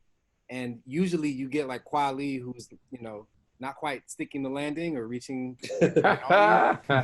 or you know, you get like Jay-Z, who's making like a track with Dead Prez but selling sneakers at the same time. It's just like there's never. So I think it was done in like a super authentic way, and like he really maximized his platform and say something substantive. I don't think hip hop's seen that before. I misspoke earlier. I misspoke. I'm sorry. Go ahead, Et. I just want to say real quick, like I think in that it was the Rick Rubin interview where he was talking about like he basically sat on that beat for like 6 months before writing anything to it. You know what I mean? Because you know, to your point, also like he said it could have been a party track, but he wanted to be, you know, like intentional and like said I could really speak on something right now. I think Fabulous had that beat before too, and I think he did. Rick Ross did too on it. Yeah. Oh wow. Rick Ross did Presidential, which, sorry, I'm a Rick Ross fan. I'll say it. The Presidential joint he did is fire with this. It was like 3 years before All Right, and it's hot, and it's so wild what Kendrick did with it. But yeah, what's a different beat? I think they like technically he sampled it. Like Elijah Blake is the vocalist on that track, and I think it was some kind of reinterpolation or inspiration from that. I think the track that Fabulous had was the way we hear All Right right now. But even, I mean, I'm sure, you know, like anybody who DJs remembers at that point, like just dropping that. I think it's dope when you can make an album like To Pimp a Butterfly and have, like, to what Wiz was speaking about, like just have some shit for the club. Like, like, you know, King Kunta was, I was playing that heavy just because it might have been not the sleeper, but like All Right was, I was gonna play that too. So if I could get both songs off in like a club night, it's great. It's a great feeling. Yeah. And I mean, like, and I just want to clarify too, the club niggas is selling drugs, they listening to, you know what I'm saying? Like, you just kicking it with your partners, like, it's for people. It's for people. If you not selling drugs and you just, you know what I'm saying, going to the taco truck, like, it's just people really fuck with his music. You know what I'm saying? And it's hard for a lot of people who want to have a message and say they make music for the people and really don't imbue that shit with the shit that people like. A lot of artists hella struggle with that shit. And it's like hard for them to make some shit that slap. And it's like, you look at there's a connection here, and E.T. brought this up before. Actually, let me pause for a minute. I misspoke earlier. So it would be Knowledge who was in the TJ, basically. But I was going to say that, like, we talk about Janet and then the content of Janet and it not necessarily being explicitly resistance music, right? Yeah. Then we get to, you know, we get to Arrested Development, and it's explicitly rooted in Blackness and questioning, you know, the mainstream white supremacy, but not saying all that shit, but it's a focus on the community. Then we get to this shit, which is like sonically and lyrically firmly rooted in the experience of being Black, sonically and unquestionably. And it's crazy to see that progression. I just want to add too, like I think my bad, did I cut someone off? No, go ahead, bro. With To Pimp a Butterfly, I think like this was around the time we also saw Kendrick's like live shows like really elevate too. You know, like when he did I on I think it was SNL, you know what I mean? And that's a good point, man. What was it? The Colbert show, the Grammy one, you know what I mean? Colbert show. That's the one where he came out with chains and shackles and chains. Yeah, which apparently he stole that. There was some controversy around like the concept. Either way, the performance was that shit was crazy, bro. Like, that Colbert performance, when it was still the Colbert Report, that kind of ties this album to the Arrested Development album, because my dad emailed me and was like, "Did you see this Kendrick performance?" And I was like, "What the fuck is happening?" Wow. How does my dad know who Kendrick Lamar is? This kid's got a bright future. More dinner party rap, huh? No, but I mean, it was because you know what the thing is, it had Kamasi on it, and my dad's a huge Kamasi fan, and from that performance, and it was just like this. It's just crazy, like how that we're talking about two albums where it infiltrated my parents' consciousness. That's dope. You know, my dad's 77, my mom's 73. You know, it's like crazy that they're like, "Oh, I like this." You know. Yeah. Well, I actually do want to talk about I too, because I feel like, because if I remember correctly, that was the first joint that dropped. Right.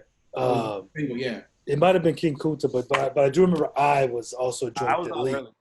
Yeah, and I remember that shit was getting ripped like that. Like people were not really fucking with it like that. I remember Jesus tweeted the funniest shit where he said it sounded like JCPenney back to school rap. Come on. Which I still think of to this day. That shit was hilarious.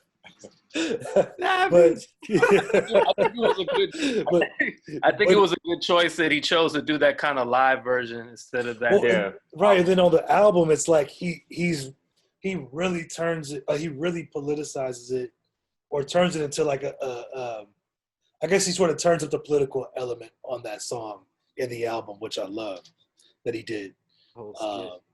So yeah, I don't know if you guys want to talk about that specifically or move on to something else. But it's Mando. Yeah. And they tried to push it out as a single, right? Like that was the whole thing. It was the single.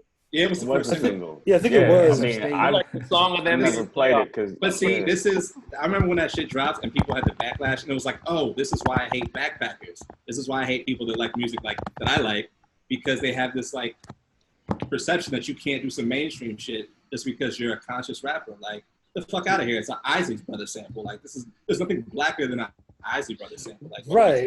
It was just such a weird, like, he's not rapping about anything important. Like, what the fuck? That was like a really weird, like, oh, backpackers are still backpacking, I see. Like, that, we didn't leave that in like the 90s. Like, they're still doing that shit. Yeah. I just didn't, I don't know. It's interesting. It became an afterthought on the album. Like, that's the last track I think of when I think of To Pimp a Butterfly. So I don't know if they like responded to the reception of the single or if that was always the plan, but I feel like it worked out for the purposes of the whole record. I love that song. I think it's not also like when you get the context of the album and you realize You is almost like the opposite end of the spectrum as I. Like, it's like once you get the album cohesiveness, it's like, oh, okay, this is like the progression of understanding who I am. And now, like, I love myself versus I'm having this kind of panic attack about who I am going through depression. So, I mean, in the context of the album, it makes way more sense. But we literally talked about this just, 10 minutes ago. We're about you just can't just jump into the album, right? All Right is the one song you can pull out or was made to pull out for you to do that. I feasibly could do that, but we were literally talking about how the album really works as a whole. So to start this album out, not knowing what we were going to get, to release a single, and then, Paul, you just point out that when you connect it to You, it gives it more context. It's art, right? Like, people are not being patient with how they experience certain art, particularly when that art is more considered, right? And it's a whole. So it's like, but I love that song. It points to what Kendrick does that some of his contemporaries find it hard, right? Like J. Cole can rap his ass off, but many times he's found it hard to be self-critical. He was more a chastising rapper, chastising the culture. Why do y'all do this? Why do y'all do that, right? And Kendrick always is able to somehow focus on us, you know, somehow is able to focus on us. And I pay a lot of attention to that. I pay a lot of attention to people who talk about them more than they actually do shit that's in service to the community that they claim they want to help. You know what I mean? And Kendrick does that shit. GDE does that shit. You know what I mean? Yeah. More than some people who are just super obsessed with the oppressor. You know what I'm saying? Like, yeah, the oppressor is fucking horrible, but do you know how to actually provide anything for the community you say you stand for? You know what I mean? And you can do that. Right. And I think speaking about Cole, I think this album is where Kendrick leaves Cole. You know, like this is like if they're running a 40-yard or 100-yard dash. I mean, that was the point. Was that? I never thought they were running the same race to begin with, but I'm also a J. Cole hater. Ooh. No. I'm saying if they're running the same race, like I'm saying if it comes to beats and rhymes, like rhyming over the beat, then you know they're neck and neck when it around 20, 30 yards. But then this album is like where Kendrick just completely like shoots ahead, in my opinion. Yeah, I just called him his contemporary. That's even if they're in the same race. They're contemporaries. I think it's like timing wise, not legacy or talent wise. Yeah. But the point is, I think this album it raises the bar that I don't think anybody could really reach. I have a question. This is kind of related to something you asked last time, Halo, around like what makes a classic or how soon do we know we have a classic. Mm-hmm. I think for a lot of people, and I might be in this category, To Pimp a Butterfly might have put Kendrick on some people's Mount Rushmore. And it might depend on the age of the person you asked or whatever. But I'm just curious how that sits with people, because J. Cole is not in that conversation for most people. Yeah. I think Kenny is in that conversation, even if it's not like established yet. Remember how you were talking about it took time? Kaylin, what's the explicit question you're asking? Is Kendrick in the conversation about the Mount Rushmore of rap after this record? Well, in terms of how we were talking last time about time for, you know, a lot of albums need time to become classics and stuff. Right. But there are some albums that don't, you know, like, and it's crazy because it's hard to justify, because we live in these days where there's all these people that work at all the cultural hubs like Complex or Fader that'll say any old thing is a classic, but you know it when you hear it. You know, if there is anything that comes out in hip hop in the last 10 years that you could qualify as that, it would be this album. You know, because it has that. You feel it in your bones, feel it in your gut the same way that you feel it in your bones and your gut, like Aquemini or Midnight Marauders, or you know, Broken Links, or you know, shit, it's all right to a Far Side. You know, it's just like there's this something where it's its own unique thing that actually it's more than music. It has these tendrils that go into your ear and it pulls you with it, and it's like it's an actual experience that's not just auditory. It's something that like taps into your imagination. It taps into the things that really speak to you on a whole as a person, you know? Yeah, I was the one who brought up the time thing in our last conversation, and like to me, time is really important. But I'll absolutely throw that out the window with this album. Like Kendrick, this album is by far a classic, and he's absolutely in my Mount Rushmore. And it's not just this album. I mean, I think it's the collection, and then you add Damn on top of that. Like I think we'll look back on this 20 years from now and be like, damn, that was a really special run of like albums of Section 80 to Good Kid, Mad to Pimp a Butterfly to Damn. Like, that's fucking nuts. Like, there's not many, like, hip-hop, even music in general, like, runs we could say, like, look at these 4 albums. How many 4-album runs can you compare this to? Like, we're getting into, like, let me not start saying names to get sacrilegious, but, like, we're talking, like... Outkast. We're talking, like, Outkast levels of, like, holy shit. Yeah. Cap, were you going to say something? No, I just saw that Mike said tap tendrils. I gotta look that up now. But yeah, Paul, to your point, like I always say that Kendrick paints with the same colors as Tribe and Outkast. You know, he paints with the exact same colors and does it really well, makes beautiful portraits, pictures, whatever. And he has that that run, that catalog. He now already has that. You can't fuck with this 3-album stretch, because really what it takes is a 3-album stretch. Now some people get to 4, but you get a 1, 2, 3 on motherfuckers. Dynasty. I mean, man, Yeah. It's Kendrick and Future. No, I'm kidding. Hey, That's close. Hey, do not disparage Navadius. He's got a lane. He's got a lane, and he owns it. Yeah, I think me and Harleen actually had this talk 5 years ago, probably right after To Pimp a Butterfly. It's like, where do you rank Kendrick in the top MCs? You got to put him up there, because that's just there's not too. I mean, even people that we love, they don't have that 3-album run that Kendrick does. 4 albums. You go to Section 80. Unrelated, but I love that he kicked off Lady Gaga off the album and put Anna Wise on. I didn't know that.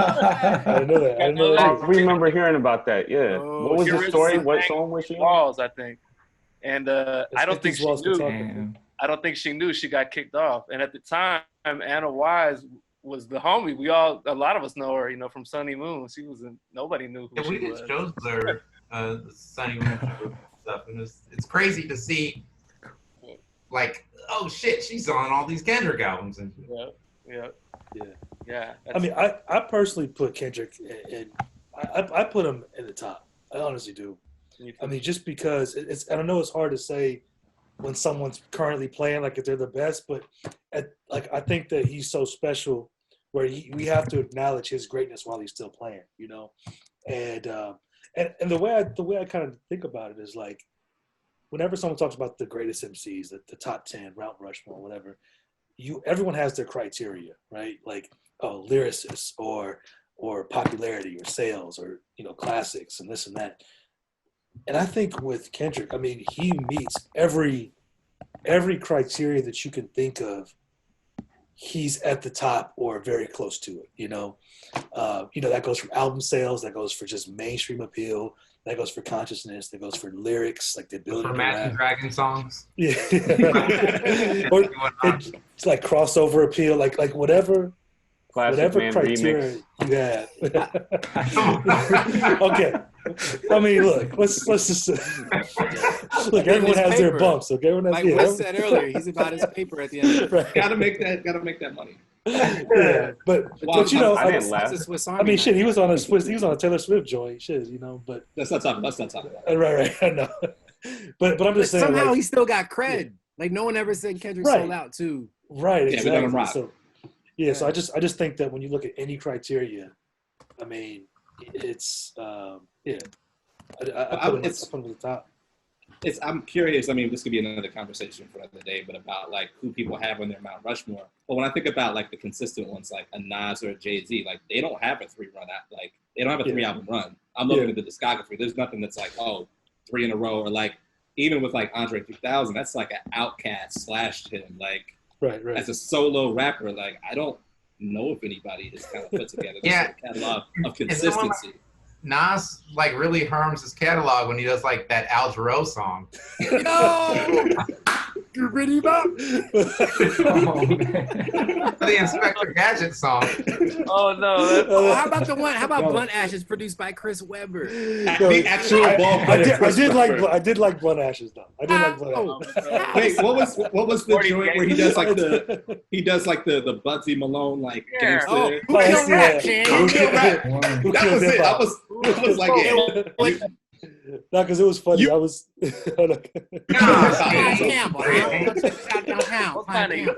put about about discussion. No one can tell you that's not a good idea, man.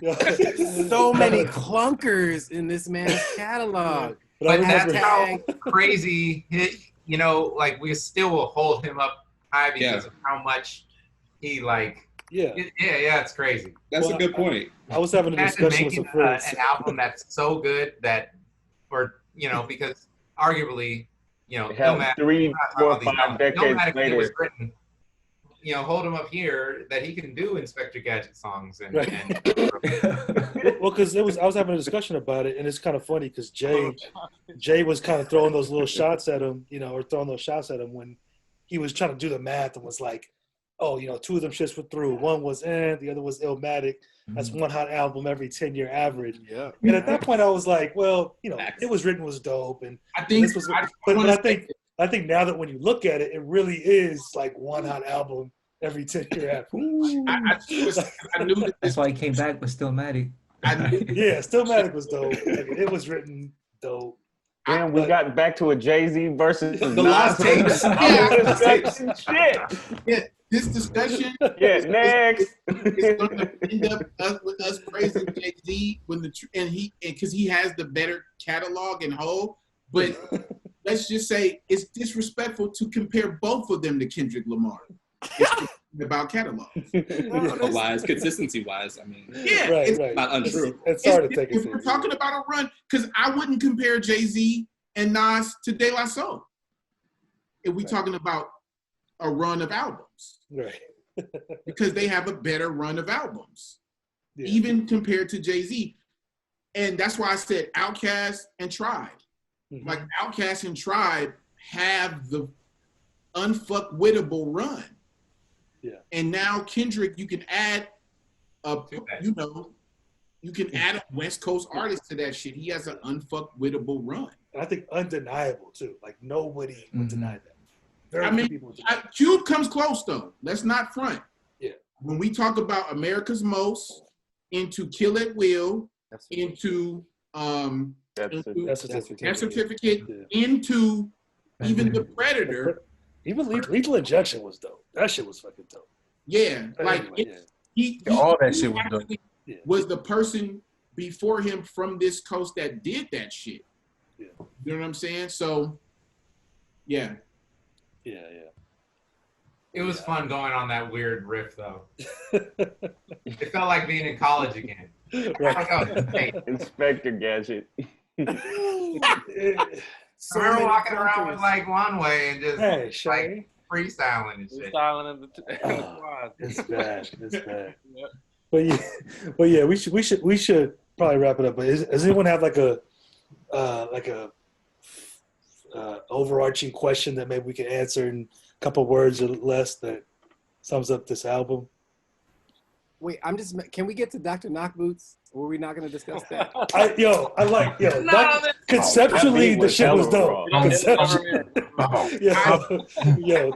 it was a dope song. So I didn't mean to lob a grenade into the the Idris Muhammad sample. No, there are some Nas songs that, and I said this before when Frank mentioned it on Twitter, there are some Nas songs that are actually hella tight that are spoken about hella in the wrong way.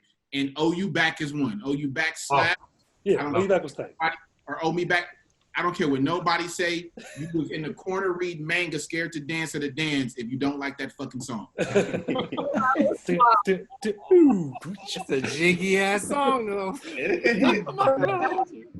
Yeah, but it's the Jiggy song where he says, "Owe me back like 40 acres to blacks." That would have been a problem. He still found a way to say some wild shit because you got to figure at least every other Nas track you had to fact check because he was like OG Hotep, like what the fuck are you talking about? Yeah. Nothing you're saying is true. Don't nobody want your 40 acres? You don't want your 40 acres? Oh, exactly. They could translate that to I'm now. on a genuine hook. Exactly. Jody! He said he got shackles on my feet. Like, yo, I need to put that together. That's crazy. Shackles on my feet. I told y'all, some people can't rap about shit that get the people to listen to it. The whole thing's about reconstruction, dog. I didn't even know. I know, man. That's hilarious. Oh, man. a modern Negro spiritual. Learn something every day, eh? Yo, there's this video of Nas before Illmatic came out, and he's performing, and like, there's all these dudes on stage, and like, there's some dude next to him that looks hella hard that just caresses his cheek while he's rapping. It's the weirdest thing. I gotta find this shit. Is it Ill Will? I remember that. I don't know what Ill Will looks like, but may he rest in peace. Oh man, I think it might be Jungle or something. I think when they started getting involved is when it's like when The Jungle Bravehearts. and- Don't Yeah. talk bad about horse. Horse. Come on, The man. goat.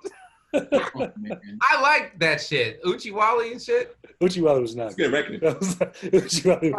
That's a good record. Oh, What was really? the last one? That was one that made Really? me, yeah. Star. Y'all were bumping Uchiwali. Stop it. No. No? You don't like Uchiwali, but you like the Diplomats. Yeah, for real. Dipset for life. Yeah. Uchiwali beat is amazing. Can't put on that beat. I'm teasing. Yeah, that beat. Easy. Shout out Easy LP. That beat is That hard. beat, yeah, off top. But I will play the PD Crack version of him sampling when he sampled that same shit. That shit is harder. I don't play Uchiwali. I play That's the the PD second Crack. PD Crack reference today. Yeah, more, that's the what? most PD I Crack missed the reference. first one. What's Here the for all first the one? Ring. I missed it. Yeah. PD Crack doesn't talk about PD Crack this much. That's my favorite rapper. Oh wow. It just got so jiggy in here. Well, cool. Is there anything else anyone wants to add about the Good Kid, Bad? Or about I was put action to this song. You feel me? Like,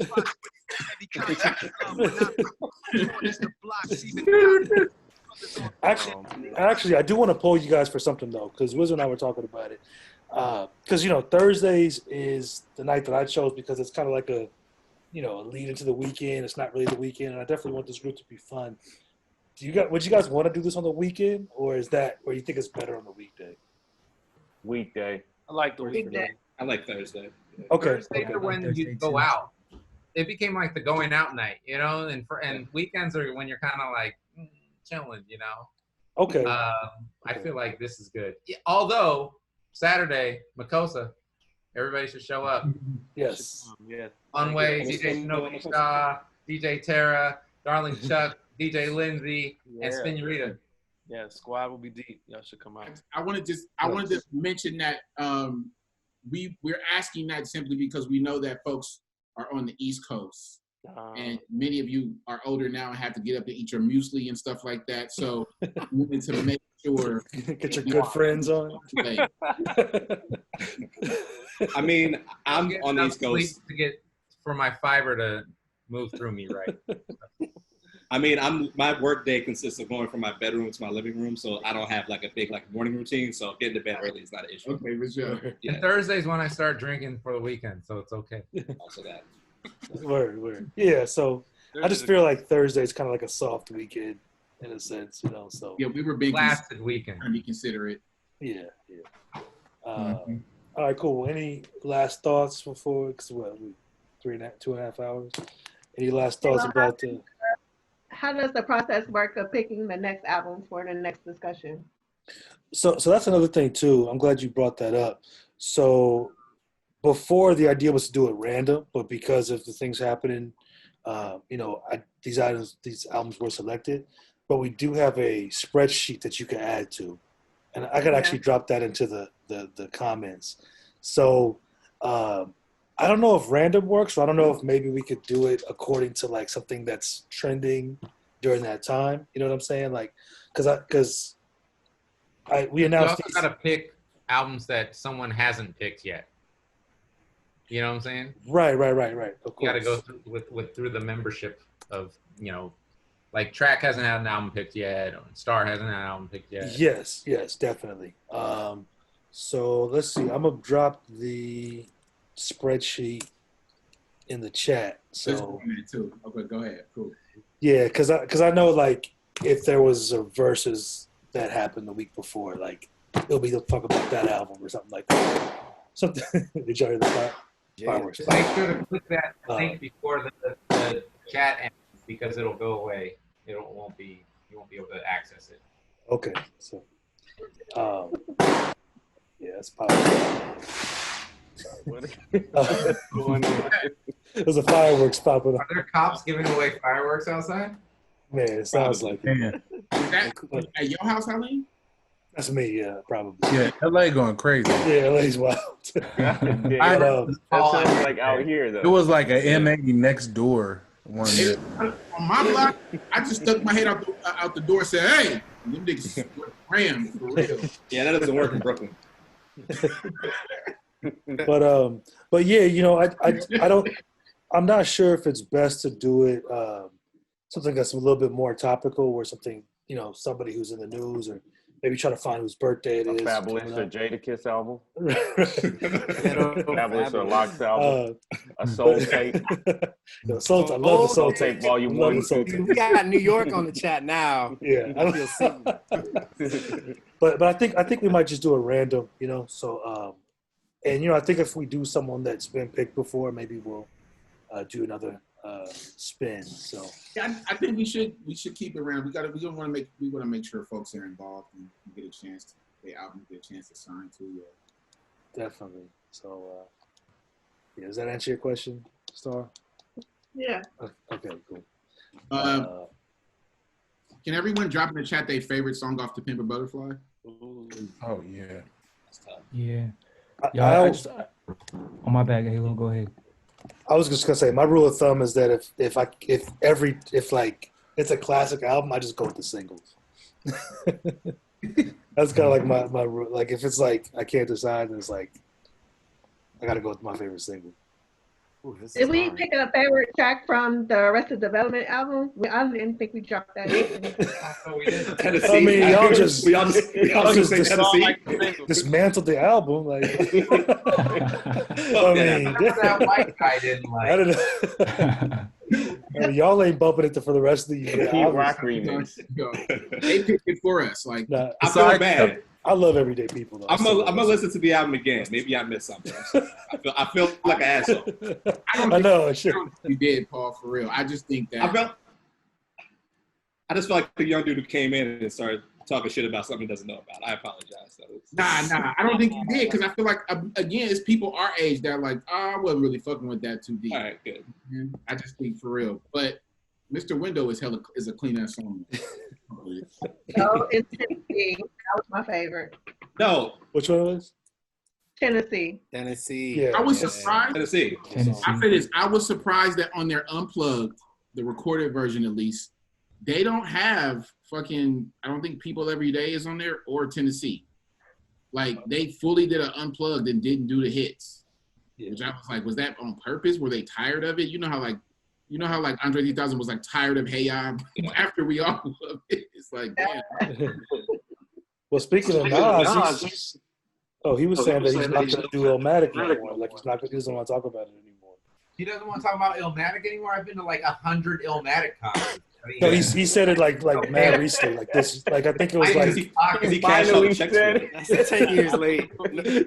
No one wants to hear about Illmatic. The Nas documentary is like 100-floor level apartment. Like he's like looking out over all of New York because he keeps doing these fucking Illmatic concerts and getting. I mean, but it's the opposite of Jay-Z. Jay-Z never stops talking about Reasonable Doubt. He wants us to know it's classic so bad. We speak because that's his only classic album. Oh, let's not end this album discussion. Nas, Jay-Z. Reasonable Doubt is dope, but Blueprint never performs anything from it. Blueprint is like a borderline classic. I love that album, but like classic. We're not getting anybody under 25 to join this album discussion. It's a borderline. Because I say this all the time. People don't remember when Jay-Z actually wasn't hella tight. And it's hella funny because being my age, I remember when that shit dropped, we was listening to the Wu-Tang Clan. We was listening to Illmatic. We was listening to hella other shit. Besides that, but in the East Coast, they was rocking with that shit. Ain't No Nigga was big, but it wasn't the classic that he's telling us all it is. Oh, Reasonable Doubt? Me and Jason were listening to that shit. Yeah, Reasonable Doubt to me is a classic. I'm saying I love that shit from the Blueprint. It is a classic. It was a classic on the right. Well, it also came out. It had the juice from a whole American event. 9/11, yeah. No, 9/11. No. That wasn't the only reason why, though. I'm just saying, but it also has the juice from being like the seminal album of an artist, that it also had this other thing tied to it that, like, it's one of his greatest albums. It's just Blaze. Wait. wait, what was you gonna say? Just Blaze. No, I just remember. I agree. I think the narratives be rewritten. I love Reasonable Doubt, but I remember going into Rasputin's when that week it dropped, and I was gonna go buy it, and I saw like 10 or 15 of those CDs in the used section the first week, and maybe there were promos, but I was like, I don't know about this shit. I'm gonna buy this out Tariq. I'm good. You know. I mean, what I'm saying is that there's a lot of revisionist history. There's a lot of revisionist history that Nas doesn't need for Illmatic. He's just like, I'm just gonna keep the mystique going by not performing that shit anymore. Jay-Z is like, I'm gonna rent out apartment 4B and then make a museum to Reasonable Doubt. It's the Reasonable Doubt is crazy to me because like I loved it when it came out, and me and Jason and Track like known each other since we were what 14, 15, and that was he was so I was so into East Coast hip hop. He was so into Bay Area shit, and that was the East Coast album that he liked. And I was like, "Oh, Jason likes this too." But that's the difference on a personal level. Like I get Wiz, I get what you're saying about it not being the dude in the culture, but on a personal level, like I was fucking with that because it didn't sound like it was coming out of headphones. You know, I was only used to like West Coast like bass lines, and they had that. They had that player shit. It was that player shit. Great point, because I want to say, again, I don't want to make it seem like I do not like that. I love that album. Regrets is my shit. You know what I'm saying? Feeling It is my shit. I'm just saying that at the time, yeah. But Jay-Z entered him. If you was in Brooklyn though, I'm sure that that was your Illmatic. You know what I'm saying? But the homie would always say Jay-Z put himself in the discussion where he said people would argue on the corner who's best, Biggie, Jay-Z, and Nas. Like, and nobody was making that argument before he said that. In the video, Dame Dash, he cuts in front of him and he's like Biggie, Jay-Z, and Nas. Like he's like emphasizing like that's who people are arguing who's the best. But nobody's arguing that. Yeah, that's what I was wondering. Like, was Blueprint after when people started like really putting Jay-Z in like the GOAT category? No, was it prior to that? Biggie, that line is from where I'm from. Yeah, that was the. No, yeah, that line. But like when people were really Hard like Knock Life. After Hard Knock Life, okay. It was like no doubt he was on another level. But I know what Haleen is saying because like after certain times I get a haircut, I feel like is it Idris Elba or Wiz? You feel me as like the sexiest black person. So I use it to the same effect. You know what I'm saying? Volume 3, yeah, Volume 3. That's what but yeah, it's like nobody was. That album, Money Cash Hoes. I mean, people don't realize. I'm tripping. I mean, Big Pimpin'. You know, like. Mike Geronimo has a song called "It's Time to Build" on his debut album. B-side on that. On that album, he predicts the future of rap because on his "Time to Build," there's DMX, there's Jay-Z, and there's Ja Rule with him on that one song. And at the time, Mike Geronimo had more juice than all of them. That's crazy. And then by the next year, them niggas all took off. For real. That was B-side to Master IC. It's crazy because Ja Rule is rapping about Euros. And Mike Geronimo is commercial about Euros, Greek food. It's crazy. That spot is amazing, by the way. That spot is fucking amazing. Mike Geronimo was what they had before there was a Murder Inc. You know what I'm saying? He was the guy that was it's real. Yeah. That's my point. Can I say, and we're talking about Mike Geronimo, but Royal Flush album, if you haven't gone back to like that shit ages better than you would ever. That shit is. Royal Flush. We're having a nerd off now. We having a nerd off. Put it on the spreadsheet, man. Yes. No, I already put stuff on the spreadsheet.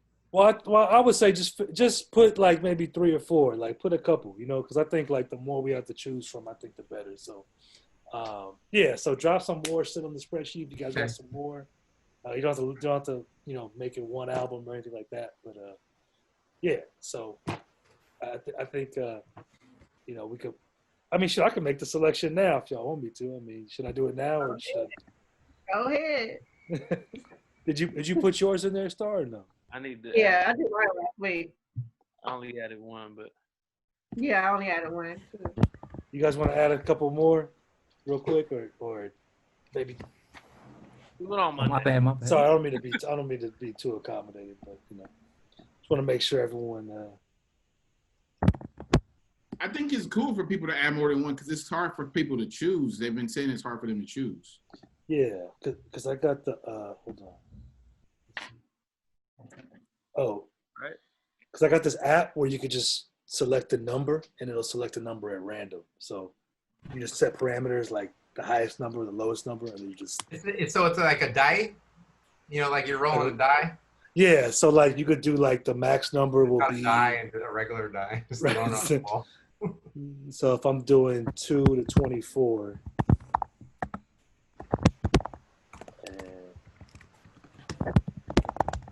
You do randomizing is 2. So if we get a virtual dice game going with that, what's up? We get a virtual dice game going with that. I know. Yo, But yeah, Haley, that's how I man, select the album. So. I see you put the Epic on there. I think someone else had the Epic on there too. Oh yeah, good looks. I didn't see. Oh, I see. Yeah, and I mean that's actually another point I thought of when we were discussing To Pimp a Butterfly, because I think some people like have talked about it being like the part 2 to Pimp a Butterfly, like in a way, or even just how it was like a catalyst for like Kamasi, like like it like right before the Epic drop, you know what I mean? I feel like a lot of people, at least for me, like got hip to who he was. So like when the Epic dropped, it was like, like the timing of the 2 albums was pretty dope. A lot of y'all picked albums that I would have picked, like Paul picked Music of My Mind. You know what I'm saying? Like that's my shit. You know what I mean? And Malibu. Like I'd love to be able to talk about that album. You know what I'm saying? Oh shit, I did pick that. Damn, I forgot I picked that. That was dope. Yeah. Yeah, I'm gonna give it a couple more minutes, so we're gonna, because this is actually what I wanted to do at first, is to choose the album like at the end of the session. Like that's kind of what I wanted to do at first, Ooh, bandana. So, Album, what I wanted to do. yeah, I'll give you guys a couple more minutes, and then Yeah. Well, actually, let me turn my fan on. let's see. Oh, I like the Solange When I Get Home one because I have like a real hot take on that album. Wait, what are we looking at? Hot take. Adding album. What would I put? I still haven't picked the Vintage one. It's so hard for me, y'all. Once we get to that, my mind just it's so difficult. I feel like that about new albums, not because I don't love new music. I'm constantly getting it, but the way we consume nowadays is it's hard. I mean, especially for a DJ, I feel like everything's a mixtape in my head, man. So it's hard to So I'm a great. It's hard to remember what's new and what's come out. Right. Also, the thing about the old albums is like everything is not on platforms. You know what I'm saying? So like when you get to certain old albums, like what is that? Like typing. Oh, yeah. When you get to old albums, they're not on the platform, so you got to pick something that's on the platform so everybody can access it. You know. Oh, word. All right, hold on. Let me add this last one. It might have been already added, but.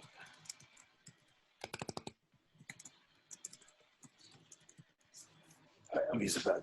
I'm good.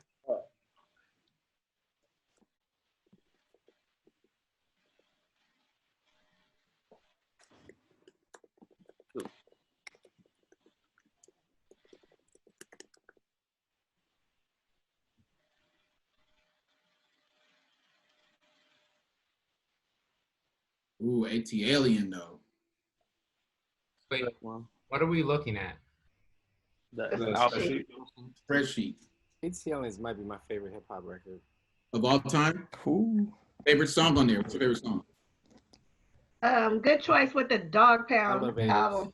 Dog Food. Elevators. Mine is Wheels of Steel. It's close. Yo, Wiz, I was about to say Will's still, man. It's close second for me. So the joint that I have let's do the artwork on the other day. It's like Wheels of Steel. Anyway. Like, which one? Just the link that my group just did that likes the artwork for. Oh, no. I sent it to my dude. He's like, "Yo, this sounds like Wheels of Steel." I'm like, "Oh, that's what's up." I love Wheels of Steel. I be getting my little air guitar on with the scratch section. You know, I love that shit. Mr. DJ, man. Mainstream is my joint, man. That's the one. The DJs and shit. I love that Brian picked Astro World. I love that fucking album. Oh, I love it. Great album. That's I know it'll be a split discussion, but I love that shit. That's a great album. It really is. So you guys ready to select? Yeah. Hold up. Let me refresh real quick. I kind of liked it. Sorry, but I kind of liked it when you and Wiz picked.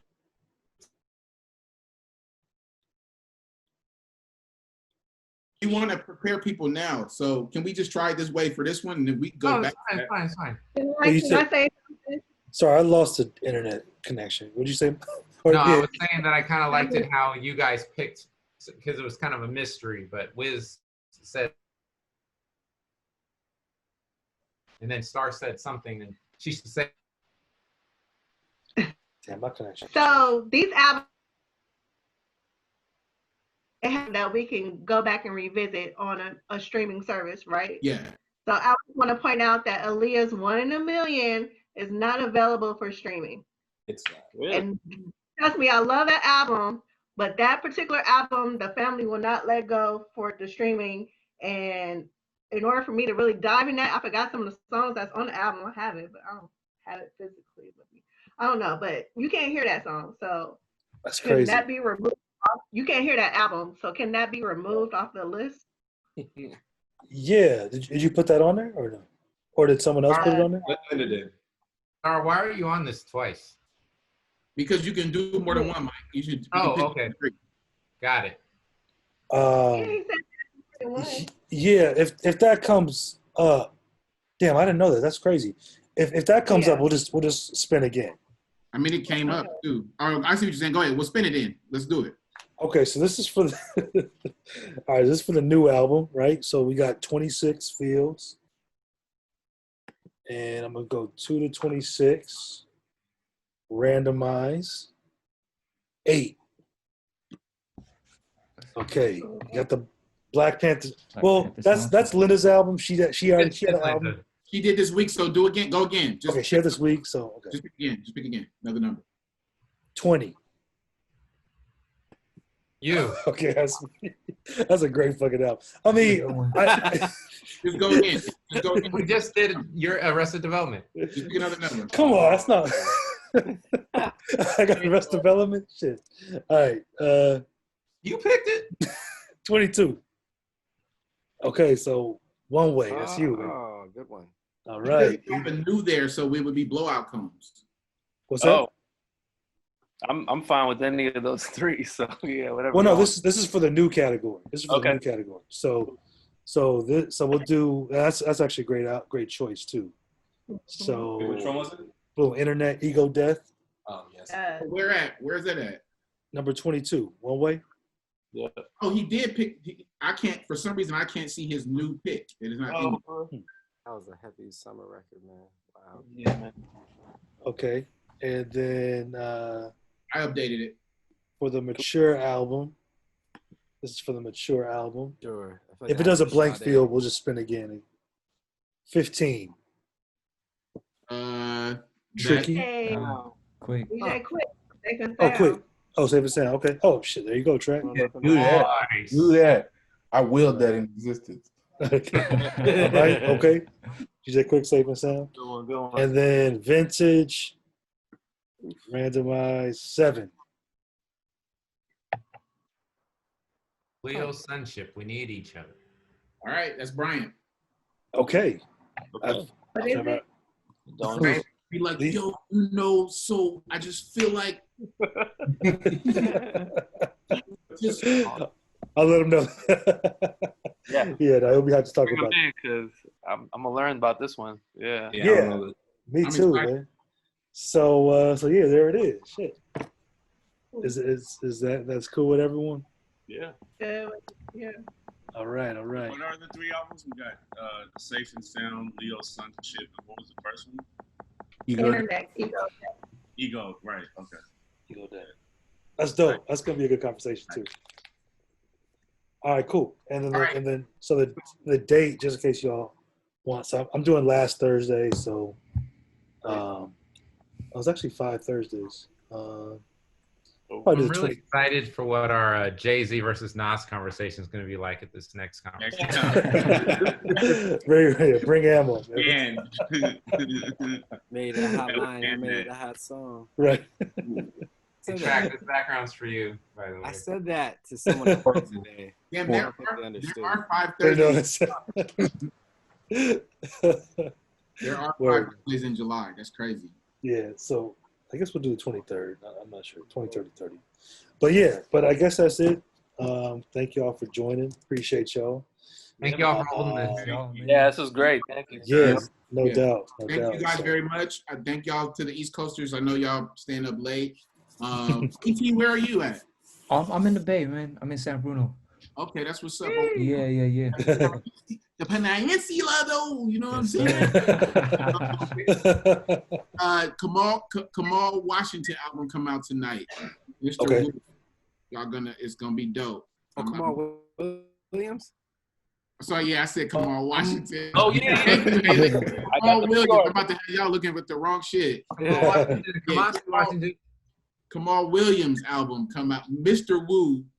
Yeah. I got the pre-order, so I'm ready. Thanks. That's why I for fucked his that, name up, because he don't know his name. There's a new Krung Bin album tomorrow as well. Oh, that's Megan right. Thee Stallion comes out tonight too. What? Megan Thee Stallion. That's right. Okay. Wow. Okay. All right. Let's go, Megan. That's what's up. Get your stretches in. Hey, that's all right. Your knees are strong enough for it. Why you hate Star? You know what I'm saying? I'm not hating. Come on. Cousin, you know what I'm saying?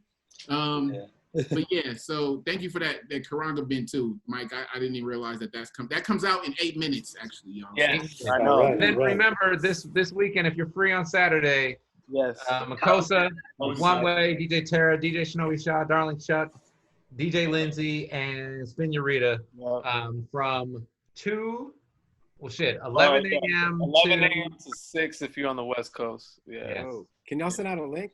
Yeah. Yes. Yeah, Yes. thanks. Yeah, it's Makosa on Twitch. Also follow One Way on Twitch. He be playing the jams. Right on. Thank You know what I'm saying? Subscribe on Twitch. He be grooving in the, you feel me, the SF apartments and shit. Oh, in One Way, we need. I hit you about this, but I'm gonna put you on blast. We need that honor roll distortion and static footage. Wait, do I have it? Do you have it? Wait, what? Which footage? We did an interview a long time ago, and I forgot what it was all about. But there was like 5 of us. Oh, you talking about Think Beat, the radio show? No, we did a distortion and static. Oh, then how? That's REO. Why would you ask One Way? No, I asked Halo. I'm associated. Oh, I don't got the footage though. yeah, I talked to REO about that. That's why when you was confused One Way, I was like, that confused me. But I remember I remember the crew came out and did KPFA with us. That was years ago. That's a great one. I remember that. I remember that. I also made a love connection that night. All right, so on that note. All right, y'all. Well, I'm gonna end the meeting. I appreciate y'all. Be safe, everybody. Appreciate y'all. Great. All right, Great y'all. seeing everybody's faces. Good to meet y'all. Yeah, good to meet y'all too. Talk to y'all soon. Yes, man. All right.